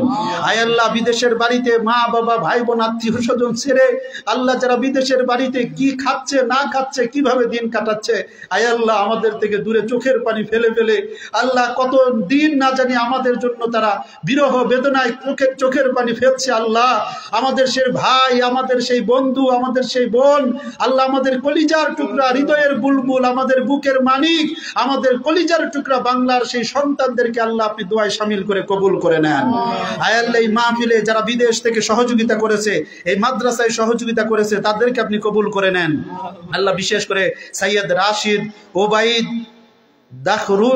দাকরুহ আল মাল্লাহি তাকে আল্লাহ আপনি বিশেষ করে কবুল করে নেন। আয় আল্লাহ তাআলা বিদেশি মানুষ আয় আল্লাহ দুবাইয়ের আরবি মানুষ আল্লাহ তাকে আপনি দয়া করে কবুল করুন। আল্লাহ তার দানকে কবুল করে নিন।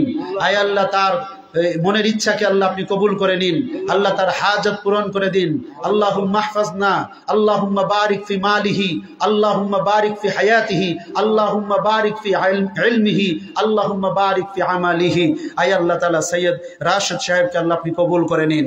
আয় আল্লাহ তাআলা এমনি ভাবে আমরা যারা এখানে হাত বাড়িয়েছে আমাদের প্রত্যেককে আপনি কবুল করুন। আল্লাহ এখানে অনেক মুরব্বিয়ান ইজম আল্লাহ আলেম ওলামা এখানে হাত তুলেছেন। আল্লাহ দয়া করে যুবক ভাইদেরকে কচি কাঁচা বাচ্চাদেরকে চুলদারি পাকা মানুষদেরকে আল্লাহ আপনি দুনিয়া আখিরাতের কল্যাণ দান করুন।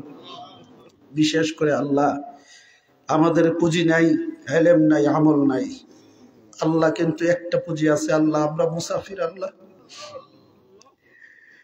আয় আল্লাহ আবার নিরাপদে ঢাকায় যেতে পারবো এই নিশ্চয়তা নাই। না জানি কত বক্তা মাহফিল শেষ করে আল্লাহ ঢাকায় পৌঁছতে পারে নাই কবরে পৌঁছে গেছে। আয় আল্লাহ আমরা এখানে যারা আছি আল্লাহ জানি না আমাদের কার কখন কবরের ঠিকানা নির্ধারিত হয়ে গেছে। আল্লাহ আমরা কে কোন মাঠে ঘাটে রাস্তায় গাড়িতে প্লেনে লঞ্চে বিমানে বিল্ডিং এ বিছানায় ঘরে আল্লাহ দেশে বিদেশে কে কখন আমরা কিভাবে মারা যায় আমাদের জানা নাই। আল্লাহ দয়া করে আমাদের প্রত্যেককে আল্লাহ খাতেমা বিল খায়ের আপনি কবুল করে নেন। আল্লাহ আমাদের প্রত্যেককে আল্লাহ ঈমানের সাথে কবুল করে নিয়েন। আল্লাহ আমাদের মৃত্যুর আগে আল্লাহ আপনি তওবা নসিব করে দিয়েন। আল্লাহ আপনার হাবিবের নূরানি চেহারা দেখার তৌফিক দিয়েন। আল্লাহ আপনার হাবিবের মুহাব্বত আমাদের অন্তরে গালেব করে দিন। মদিনার মুহাব্বত অন্তরে গালেব করে দিন। আল্লাহ হজ্জ বাইতুল্লাহ আমাদেরকে নসিব করে দিন। আল্লাহ মদিনা শরীফ জিয়ারত আমাদেরকে নসিব করে দিন। আয় আল্লাহ অত্র এলাকার যুবক ভাইদেরকে কবুল করে নিন। আয় আল্লাহ, আল্লাহ আমার যে ভাই আল্লাহ আমি আসার পরে আল্লাহ যত্ন করে খাইয়েছেন, আল্লাহ বলেছি আর লাগবে না, আবার জোর করে দিয়েছেন। আল্লাহ রকমারি খাবার আয়োজন করে আল্লাহ আমাদেরকে এলাকার মানুষগুলো মেহমানদারি করেছেন। আল্লাহ কোনোদিন দেখে নাই, আগের পরিচয় নাই, মুসাফির হিসেবে, আলেম হিসেবে, আল্লাহ বক্তা হিসেবে, তোমার দিনের হাদি হিসেবে আল্লাহ তারটুকু তিনি করেছেন। তারটুকুতে কোনো কমতি রাখে নাই মালিক। আল্লাহ আমরা তো এত সেবা নেওয়ার মতন যোগ্যতার ঝুলি আমাদের নাই। আল্লাহ আমরা সবাই তোমার গোলাম। আয় আল্লাহ তোমার বান্দা। এই আকাশ জমিন বিশাল সৃষ্টি জগতের তুলনায় আমাদের হাত দুইটা বড় ছোট।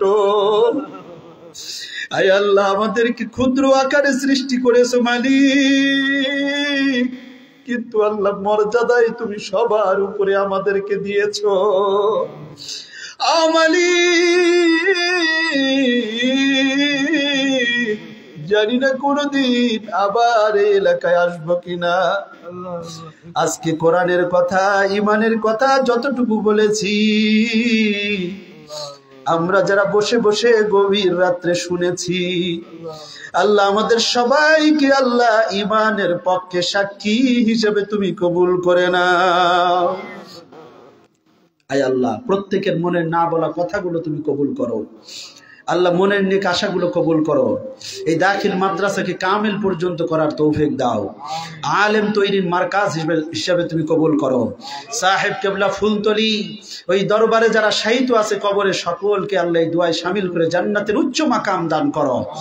আল্লাহ বাংলাদেশে পীর ওলি আউলিয়া গাউস কুতুব যারা কবরে শুয়ে আছে সবাইকে দুআয় শামিল করে আল্লাহ কবুল করো। সকলের রুহানি ফায়েজ আল্লাহ আমাদেরকে তুমি দান করো। আয় আল্লাহ তোমার ওলিদের পথে মতে চলার তৌফিক দাও। আল্লাহুম্মা ইন্না নাসআলুকা ঈমানান কামিলান ওয়া ইয়াকিনান সাদিকান ওয়া কলবান খাশিআন ওয়া লিসানান যাকিরান ওয়া রিজকান ওয়াসিআন ওয়া কাসবান হালালান তাইয়িবান ওয়া তাওবাতান নাসুহাতান ওয়া তাওবাতান ক্বাবলাল মাউত ওয়া রাহাতান ইনদাল মাউত ومغفرة ورحمة بعد الموت والعفو عند الحساب والفوز بالجنة والنجاة من النار رب ارحمهما كما ربياني صغيرا الله এই তবারকে মাহফিলে যারা টাকা পয়সা দিয়ে, বুদ্ধি পরামর্শ দিয়ে, কমিটিতে থেকে সহযোগিতা করেছে, আল্লাহ সবাইকে তুমি আকাশচুম্বী মর্যাদার অধিকারী বানাইয়া দাও। কিয়ামত পর্যন্ত আল্লাহ প্রত্যেকের পরিবার থেকে আল্লাহ তুমি অভাব দূর করে দাও। আল্লাহ রিজিকের অভাব দূর করে দাও। আল্লাহ টেনশন পেরেশানি আল্লাহ দূর করে দাও। হৃদয়ে তুমি শান্তি দান করে দাও। আল্লাহ না বলা কথাগুলো তুমি কবুল করো। প্রত্যেকের মনের নেক আশাগুলো কবুল করো। যার ছেলে নাই ছেলে দাও, মেয়ে নাই মেয়ে দাও, যার সন্তান নাই তার সন্তান দান করো, যার চাকরি দরকার চাকরি দাও, ব্যবসায় উন্নতি দাও। আল্লাহ সকল পেরেশানি আল্লাহ দূর করো। আল্লাহ ربنا تقبل منا إنك أنت السميع العليم وتب علينا إنك أنت التواب الرحيم ربنا آتنا في الدنيا حسنة وفي الآخرة حسنة وقنا عذاب النار মসজিদের ওই কোণে থেকে আখিরাতের পালকি যেদিন আমাদের বাড়িতে পাঠাইবা, ওই মুহূর্ত পর্যন্ত আমাদের সকলের জবানে জারি রেখে দিও লা ইলাহা ইল্লাল্লাহু মুহাম্মাদুর রাসূলুল্লাহ সাল্লাল্লাহু আলাইহি ওয়াসাল্লাম। সবাই বলেন আল্লাহুম্মা আমিন।